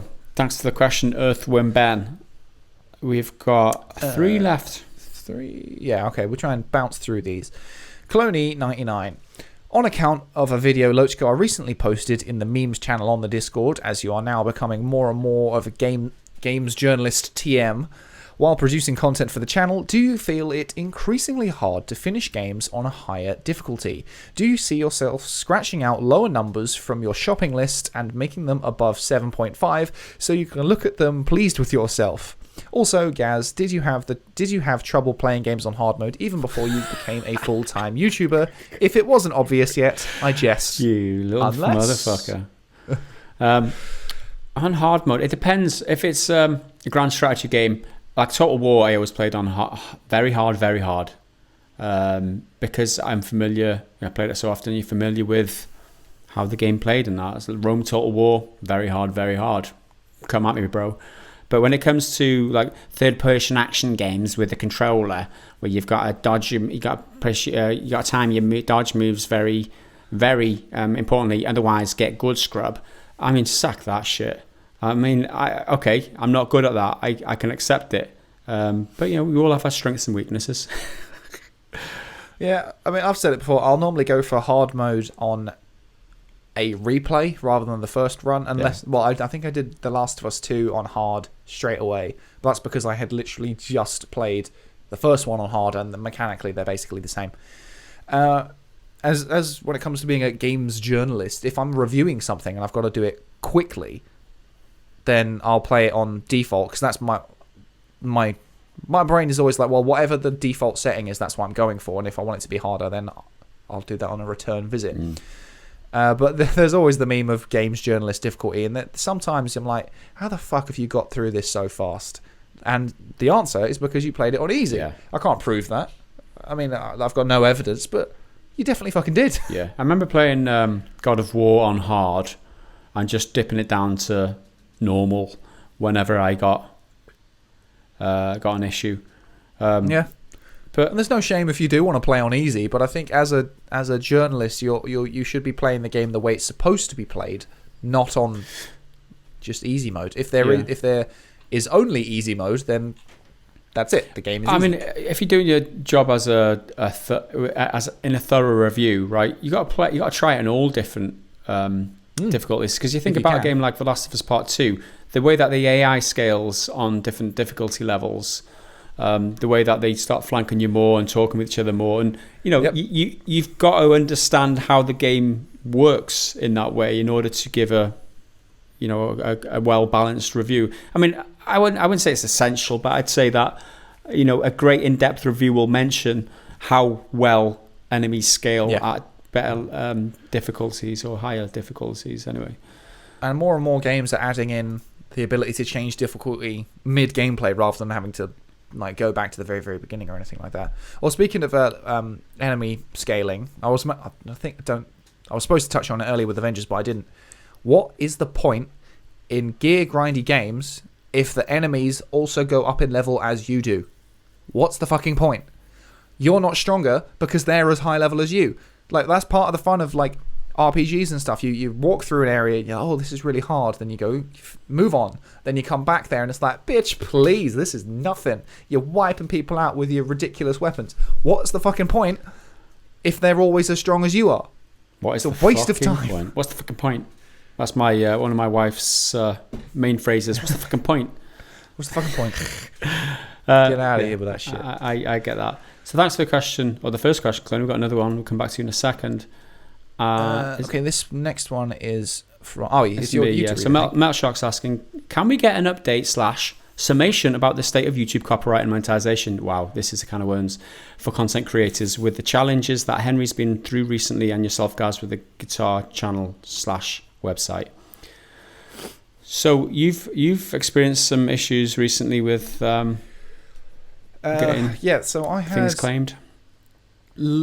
It wasn't completely demonetized, but it was limited monetization for talking about the sexual harassment claims at Rocksteady and that whole story. And then a bunch of people, well, not a bunch of people, but some people were like criticizing me for talking about it. And there was one comment, I couldn't find it, and I was trying to find it for the next segment, saying I'm promoting their agenda by talking about it, even though the whole piece was pretty neutral, I think. I mean, I made one joke about them not doing something or whatever, but I mean, it's a joke. But how is talking about it an agenda? And that's part of the thing with YouTube, is that they demonetized it because partially, which basically means entirely, because of kind of delicate subject matter. So that was really annoying. And now, as like a residual effect that I think is the case, but I can't be for sure. When I upload a video to YouTube, you have to check the monetization button on. Totally fine, not a problem. But now when I do that, it then takes an extra, sort of 10, 20 minutes sometimes to figure out that the video is fine, rather than just being able to do it straight away. That it seems like they're checking, or all their robots are checking our videos now, because this recent one got restricted. Really? Which is a real pain in the ass. I don't know. I can't tell you that that's definitely why, but I've noticed it since that happened. And it, everything will be done, title, thumbnail, blah, blah, blah, blah. And I'm just sitting here watching it, checking. We're checking for ad suitability. I'm like, just get on with it. Yeah. Didn't even say the F word in this one. Yeah, that's it. What was the name of that video? I can't remember. I mean, to be fair, it's as you pointed out, it's probably because I put sexual harassment in the title Yeah. and all that, so that's why they wouldn't like it. But I mean, come on. Oh, here it is. Rocksteady accused of ignoring sexual harassment claims on the title. Then in the thumbnail, it's Rocksteady. Yes, this is the same thing. Accused of ignoring sexual harassment. Yeah. Well, that's, I don't know. What happened there is it obviously triggered the one of the filters, and it was highlighted. The limited monetization reviewed by, I asked for it to be reviewed, and it was reviewed by one of these no-face YouTube employees who haven't got a clue what the fuck they're doing, and decided that it's not suitable. I've checked my book and all the things that I need to look for, and you're talking about sexual harassment, so it must be demonetized. It's nonsense. I think the way that YouTube deals with these types of things is, I don't know. It's recently definitely flared me up because I've been hit, as Metal Shock alludes to there, with a copyright strike on my music channel, and this was over a video that I produced entirely myself. A copyright strike, right? I've used copyrighted stuff in my music, my guitar lesson video, where it's a video of me playing my guitar, showing someone how to play this musical piece, a musical piece which I've interpreted myself. So it's not the original music, it's my music which I've made an interpretation of, and it's my tabs or my musical notation written. I've made everything myself in this video. That got flagged for copyright by a third party who said, "Oh, they're my tabs, so you can't put them on your." No, it wasn't their tabs. It was my tabs, and it wasn't even of their version of the song. It was a different version of the song. It was my version. It was, and in my eyes, it's a derivative, so it's fair use. But YouTube allows them to get away with this, and I've allowed them to get away with this, and so my music channel is under threat now, because if 2 more people come along in the next 3 months and decide that they own the tabs that I wrote, or they own any part of the video that I made, and decide to copyright strike me, my channel gets deleted. 760,000 subscribers gone, because YouTube won't protect me. I won't even look into it, other than some dude who's in a room who's just reading off the YouTube checklist for what's right and wrong on YouTube. It's very unjust, and I think that YouTube could do a lot better in communicating with creators about what's right and what's wrong. The notification I got on that video about what was right and wrong, I'm guessing you got the same on that video. Like, what was wrong with this video? It doesn't meet our guidelines. No, specifically, what was wrong with this video? What can we do right next time? It doesn't fulfill. It's not right for our YouTube. What? Tell me specifically what was wrong with this video. That's all you're getting, and that's the problem, right? The communication isn't there. They'll be quick to slap you on the arse for doing something wrong. They won't tell you what you've done wrong specifically, or how to improve it in future. And I don't know. YouTube frustrates me so much. These days, it's just so bad. It's not great being a YouTuber. A lot of the time, it really isn't.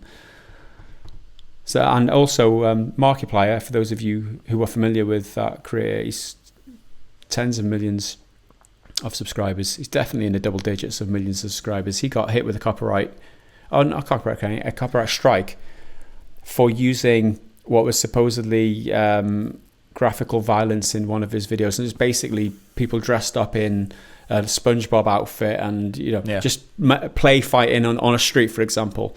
And because someone else's video got claimed with that clip in, he tweeted at YouTube saying, "This guy got claimed copyright striked. Where's my copyright strike on my video?" So what did YouTube do? They struck his channel as well. Oh my god. He made a video on it. It blew up yesterday, and it's all been ironed out. YouTube were like, "Oh, we're sorry. This is the problem. We've sorted all this out now." But that's only because he's got millions and millions of subscribers, and his voice is heard. Like, people like me who suffer from like false copyright strikes like this, I've got no way to deal against that. I've got no communication with YouTube. Do I make a video calling them out on Twitter and hoping that 20,000 people retweet me to get the attention of Susan Wojcicki or whatever her name is? That's not going to happen. And there's so many little creators getting squashed by bad YouTube's bad systems that I don't know. It's very, very sad. But that's the state. My mental state right now is the Metal Shark. YouTube sucks, big time. Yeah. I mean, I got off quite lightly the other day with my one, but you've had it way worse on the guitar thing. Well, what usually happens is if something gets claimed, say if I cover a song, right? Then what usually happens is the owner of that license for that music, the copyright holder, claims the video, but it's a copyright claim, not a copyright strike. They say, that's my content in there, we'll share the revenue with you. So I get maybe 15-20% of the revenue from that video, and they take 80% as the copyright holders of the music. That I think is kind of fair, because everyone, comes to an agreement. I kind of make a little bit of money, they make the majority of it. Kind of sucks, but at least they're not affecting my possibility to make revenue in future. When they come along and they've got the ability to copyright strike my channel, and then YouTube say 3 strikes and you're out here, like, how is that fair? When somebody can arbitrarily come to my video without proving that the content on my video is theirs to begin with, and just say, that's my content, YouTube will go, right, I'm going to strike them. Without even consulting me. I've spent 11 years on YouTube making content for them, putting videos up there so that they can make money by advertising with our advertisers. 200 million views I've got on that channel, and they treat me like that. It's so disheartening. It really is demotivating, and it makes me question what I'm doing. What the hell am I doing on YouTube trying to make a living? It's sad. I'm in a place of desperation, let's say. But luckily enough, having communicated that to my followers on YouTube, they have rallied, and oh my God, they totally got my back. Hundreds and hundreds of messages of support, and they've flown over to Patreon, and basically, if YouTube shut down tomorrow, I could still make a living because of my Patreon. On the music side, if YouTube shut down my music channel, I could still keep going because of Patreon, because of the response I've got from it, which is really heartening. So I'm not working for YouTube anymore. I'm doing it for the supporters, and I've just taken you on a roller coaster of my mental state over the last few days, because it's all still very raw for me. But yeah, it's bad, man. It's really bad. I can't imagine how many people are losing livelihoods just because YouTube don't give a fuck, don't give the time to listen. It's really dispiriting. But yeah. On that cheery note, thanks, Metal Shock. One more question. Thanks, Metal Shock, for that teeing me up into that question. And Mr. Cloney99 has the last one. Yeah, I think this is me now. Okay, Cloney. Everyone is talking about how the upgrade for Game X is not included in the buying price or whatever. I'm sitting here thinking we're not entitled to an upgrade. If I buy a Windows Office package for Windows 7 now, I won't get a free upgrade. However, I can't buy Windows Office for Win 7 for the price of Windows Office for Win 10, can I? The second they announced new hardware that made older games less value, so $40 for new COD on PS4, right? So I think this is... so there's so many cases now where a new game or a game is announced that's cross-gen, and it'll be the same price on the next gen, in some cases more expensive, which is fucking horseshit. But I think, again, similar with the PlayStation controller question for the PS5, not making the upgrade free isn't anti-consumer. It's just like neutral in my mind. A lot of people saying it is anti-consumer, but if they're the same price, if they're making that version more expensive, when we've been told that that's why we have microtransactions and NBA 2K and Call of Duty is still going to be full of that shit, then why are we paying more for it? Then there's virtually no difference. If you pay $60 for the game on PS4, then you pay the same price again. Again, yeah, that's not really anti-consumer in my mind. It's just base level. The pro-consumer is what Xbox is doing with Smart Delivery and various other games are doing kind of independently. That's great. And that's why we should encourage that, but not necessarily shit on anyone not doing it, because especially certain like indie level teams, they can't really necessarily afford to. And it's not wrong. It's just not like good. It's that neutral baseline, I think. But you make a really good point that for when you buy Windows, when the new one comes out, the old one drops in price. So when the PS5 or Xbox Series X version of something launches, that should drop the price of the previous version. Right? In theory, that should be the way it works, but it probably won't. So yeah, and the whole anti-consumer debate, I think, is a quite complex one these days, and people, especially on like Twitter and YouTube and shit, throw it around. I don't know, overzealously. I don't know. If I buy a game, if I have to buy a game twice from 2 different platforms because it's mid-generation, I'm just upgrading, I feel robbed. I feel like the it's not good. Yeah. So I feel like it is definitely anti-consumer if they're not facilitating the transition between one generation and the next, just because they've happened to release their game just as the generation is taking a step over. I think, in my mind, if I buy a game on one platform like PC, why can't, I've bought the game, why can't I play it on a different hardware? Why? Because it's a different version of the game. I've still bought the game. I still paid you money. Why can't I play it on the PlayStation 5 as well? Or PlayStation 4 or on the Xbox? I don't know. I always feel scammed when they're asking for more money when they've already got money, a lot of money at that. So I am in the camp that it's anti-consumer. They need to be better because they're big, huge corporations. In the majority part, all right, it's not always the case, but these big corporations just finding a way to part you with more cash, and it's like, we could afford to give them the version on the new console. However, if we don't give them, they'll buy it more times, and we'll make more money. And we can pop another bottle of bubbly at the AGM at the end of the year while we're on our yachts, partying with hookers and blow, or whatever they do at the end of these big execs. So when it's the corporations, I'm like, no, fuck you. Yeah, it's so. But I don't know. I think it can be harsh to label it all as anti-consumer because I don't necessarily think it is. Each case has to be looked at independently, as usual. There's no one blanket answer to it, but in general, fuck the big corporations because they make enough money. That's the way I think. Yeah. Anyway, thanks for all the questions this week. The last few weeks, because we've gone through a lot this week. However, next up, we do have the segment for Triggered Fanboy Comment of the Week, but we don't have a Triggered Fanboy Comment of the Week, so I'm going to make it up on the spot now, and we're going to change the title of this segment to the Delusional Divvy of the Week.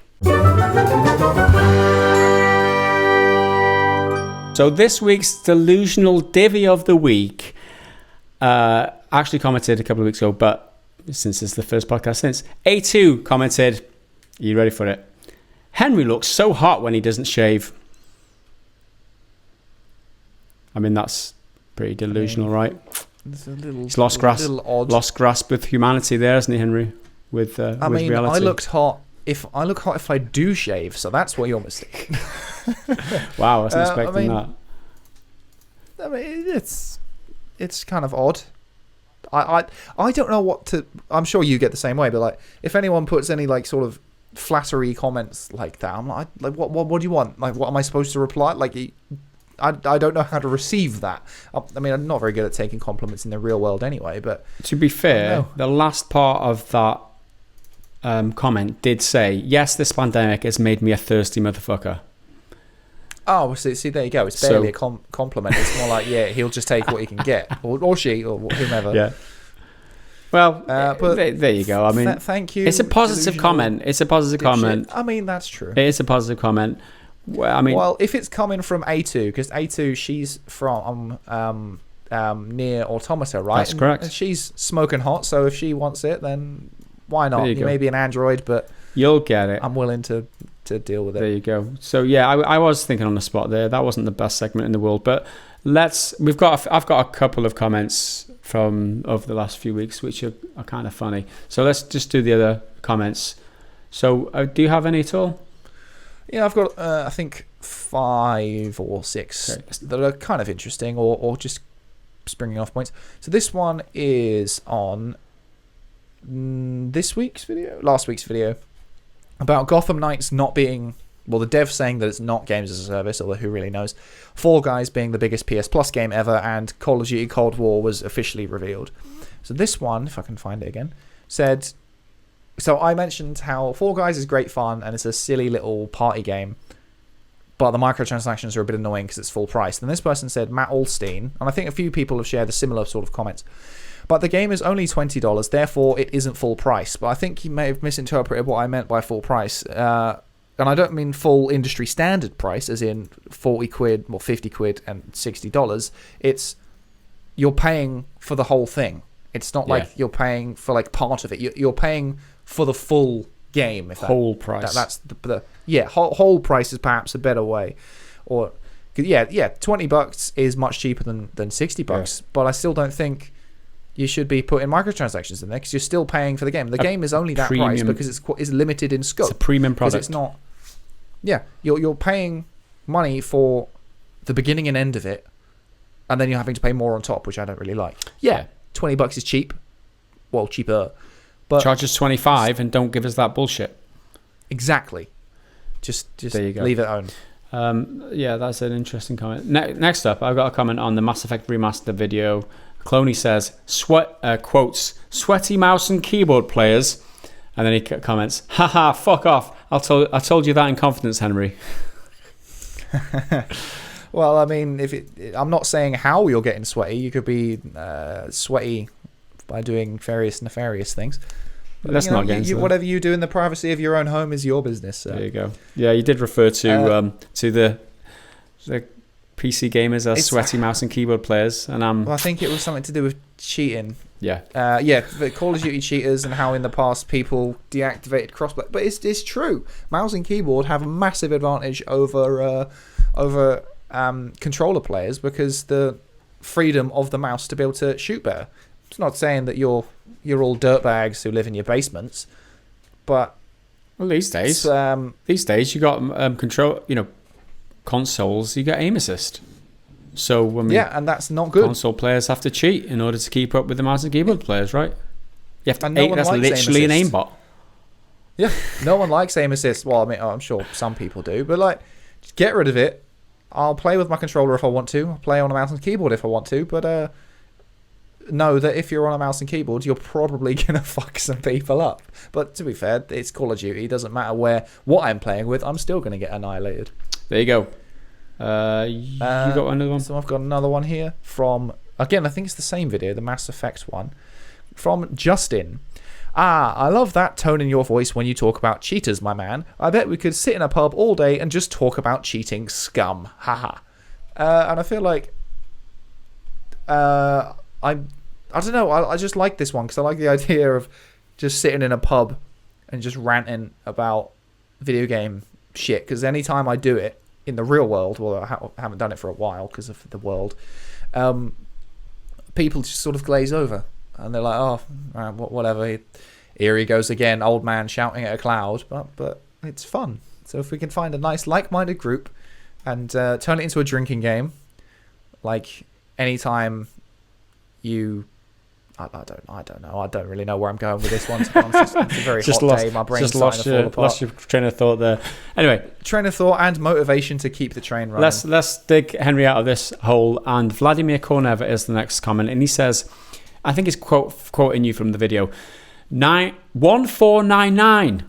Guys, it's not fucking phone number. It's a price. 1,499. I think he's coming. All right, chill out, sweetheart. It's easier to say 1499 in a video than, especially because there were 9 numbers to get through, because it's the US price, UK price, and then Europe price for the 3 different things. So it's just easier. Oh, yeah. That was the new. So what? That was new. 1,000. Yeah, the GTX 3000. Oh my god, I cannot wait. That's gonna be such a bump for me. I think I'm currently running the 970 on this computer here. Oh my god, the bump. You don't understand the excitement. You're talking like next generation of consoles, but this is the next generation of PC graphics cards, man. This is amazing, and like for that price as well, it's like 650 quid for the 3080. Oh wow.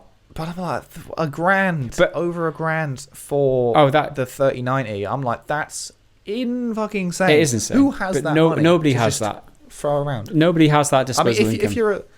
if you're like a professional, like a game developer studio who requires that sort of equipment, like, all right, I can get it because it's a business purchase. But if you're just a commercial player, just like a fan, just a regular player, Yeah. who the fuck has $1,000 to spend on a gaming thing, like, or just one part? Yeah. It's not the whole thing either. Like, Well, yeah, I mean, know. hopefully you've got the other components of your PC that meet the bill and can support the graphics card. But I since I've had this PC maybe 2 or 3 years now, I've never been tempted to upgrade my graphics card because it's all just been such an incremental upgrade. But now it just feels like value for money versus performance.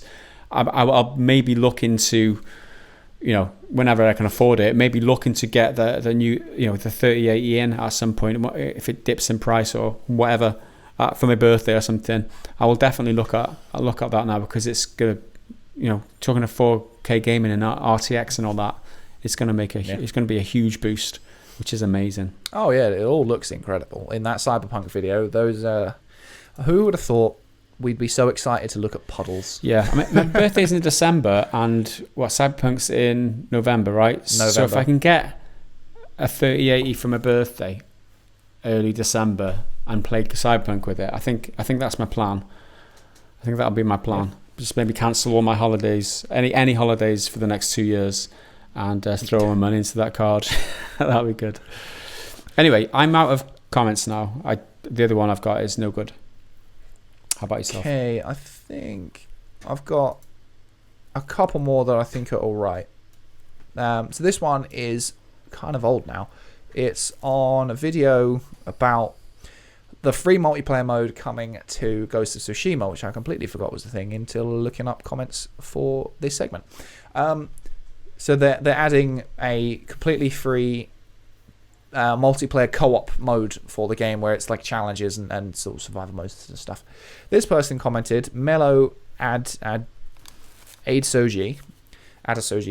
why is free being emphasized here? How many games charge extra for the multiplayer element? We should be criticizing them for putting out an incomplete game. They didn't just wake up and decide what they hey they've been good. They've been good. Let's give them multiplayer. And I think that what this person seems to misunderstand is that this is a single player game. No one expected multiplayer. It's a completely bonus thing. The game itself is really, really good. A little bit generic, but really, really good. Self-contained, performs pretty well. I didn't really encounter any bugs, I don't think. It's a finished thing. It's a proper game. We don't get enough of them these days. And now they're doing this as a bonus. A bunch of additional multiplayer content stuff. And getting that for free is great because it's DLC. Yeah. If it was, a very short game and not very good value for money, then okay, yeah, then it's bullshit that they're charging, whatever. But it is a full game and then some, so that's great. I don't see how, yes, we should be celebrating that it is free because so many other games would charge for this sort of DLC. Absolutely. And multiplayer infrastructure, I mean, yeah, they're probably going to be reusing a lot of the same assets, but the multiplayer infrastructure is going to take time to put together, especially for a single player studio who don't necessarily have people who know how to do that very well. Yeah, absolutely. It's a pro-consumer thing, and we should always praise the pro-consumer moves because it elevates the good things away from the bad things in the industry. A lot of people criticize us for being too negative or too focused on the negative things. I read a comment this morning, and it's like, well, how can you without drawing attention to these things, how can you're trying to educate people to try and get together to make these things better? But it is important that we highlight the things that are pro-consumer, because like you said, a lot of companies would just charge for that shit. Yeah, exactly. Okay, so I've got one final one, which I think is one of the best examples of the same sort of thing. Now, there's a lot of anti-China sentiment at the moment. I'm not saying it's all undeserved, but some of it is pretty hysterical and out there. Like, everything is the end times and the filthy commies are taking over. Yeah, they probably are, but not just yet. But so this one is on the video about the new indie game called, is it Black Myth Wukong, Black Sun Wukong, something like that, which looks great. Yeah. Tiny little indie team that have kind of blown the internet out of the water a couple of weeks ago. So this person, Jonathan Pearson, said, I won't buy or play this game. It might have a backdoor to the China, spelled all the Y, to the China CCP as per Chinese law for all Chinese companies and software. Now, made in China, Chinese flag, ? So was COVID. As if this conspiracy that China created it as a weapon. Yeah. So, you know what else comes out of China? COVID. COVID's bad, so this game's going to be bad. You know what else comes out of China? Probably the phone you're typing this on, or the computer you're typing this on. A lot of the things that you take for granted in your everyday life that came from China. I don't know. I say this all the time, but I think that the American or US government are doing a great job at the propaganda, anti-China propaganda over in their country. We don't feel it at all in this country. But I think that there's so much anti-China sentiment coming from the top in the US that there are people who are adamant, this game that has to be part of the Chinese government's plan to take over the world. It's like, what? Really? I mean, and I just don't, if it is, don't get it. Is like, I mean, I guess if you get it on PC and it really does have a backdoor into the CCP, because they do mandate that all their games have to be approved and all that shit, that is a fact that they do have to do that.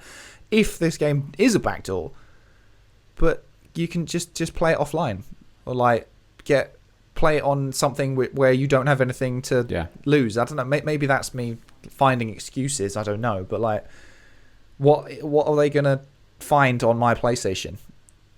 My debit card's on there. Yeah, okay, that's potentially at risk, but it's no more at risk than it already is, because that service gets hacked pretty much once a year anyway.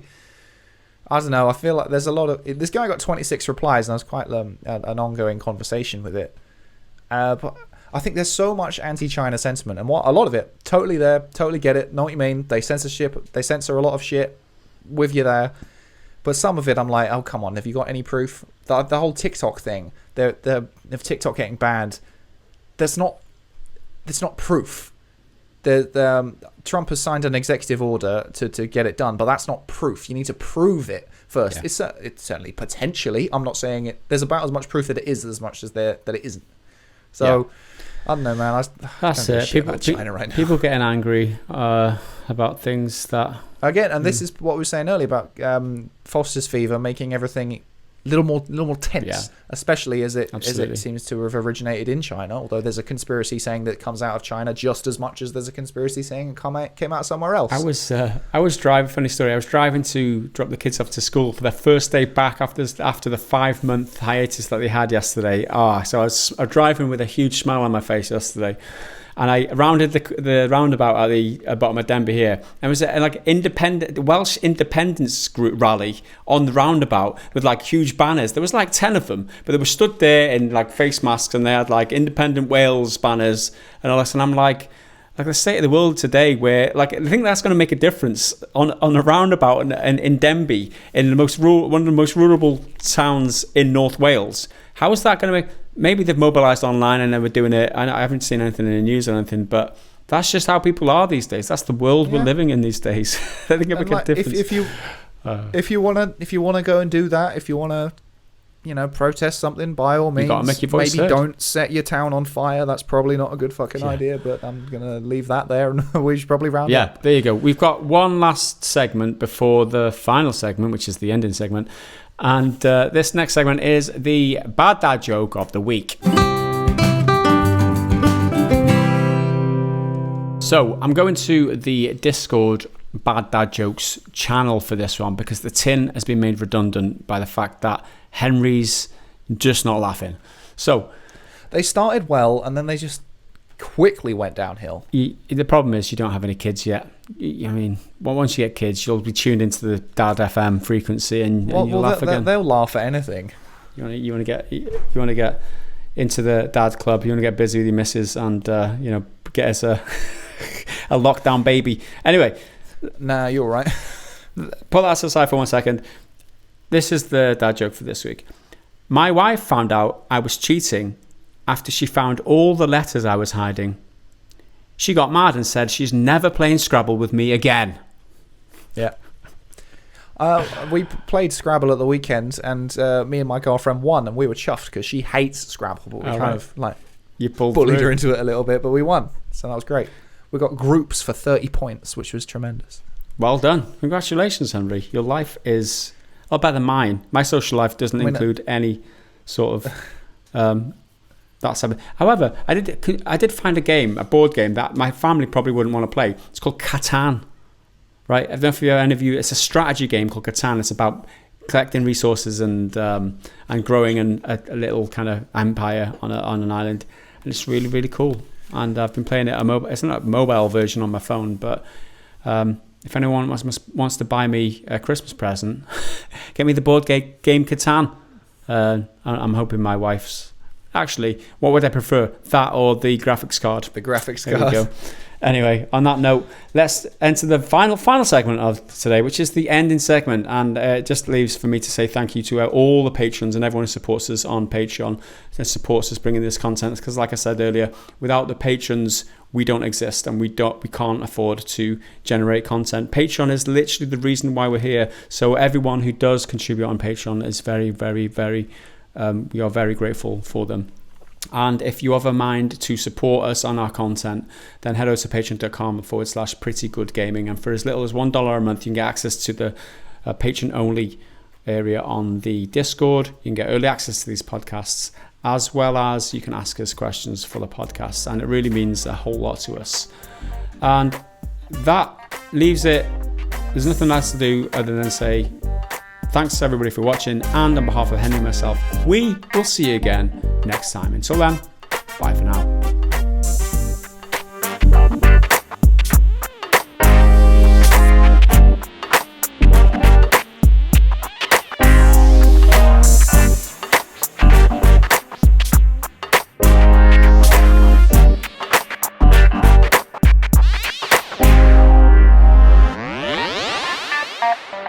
Bye.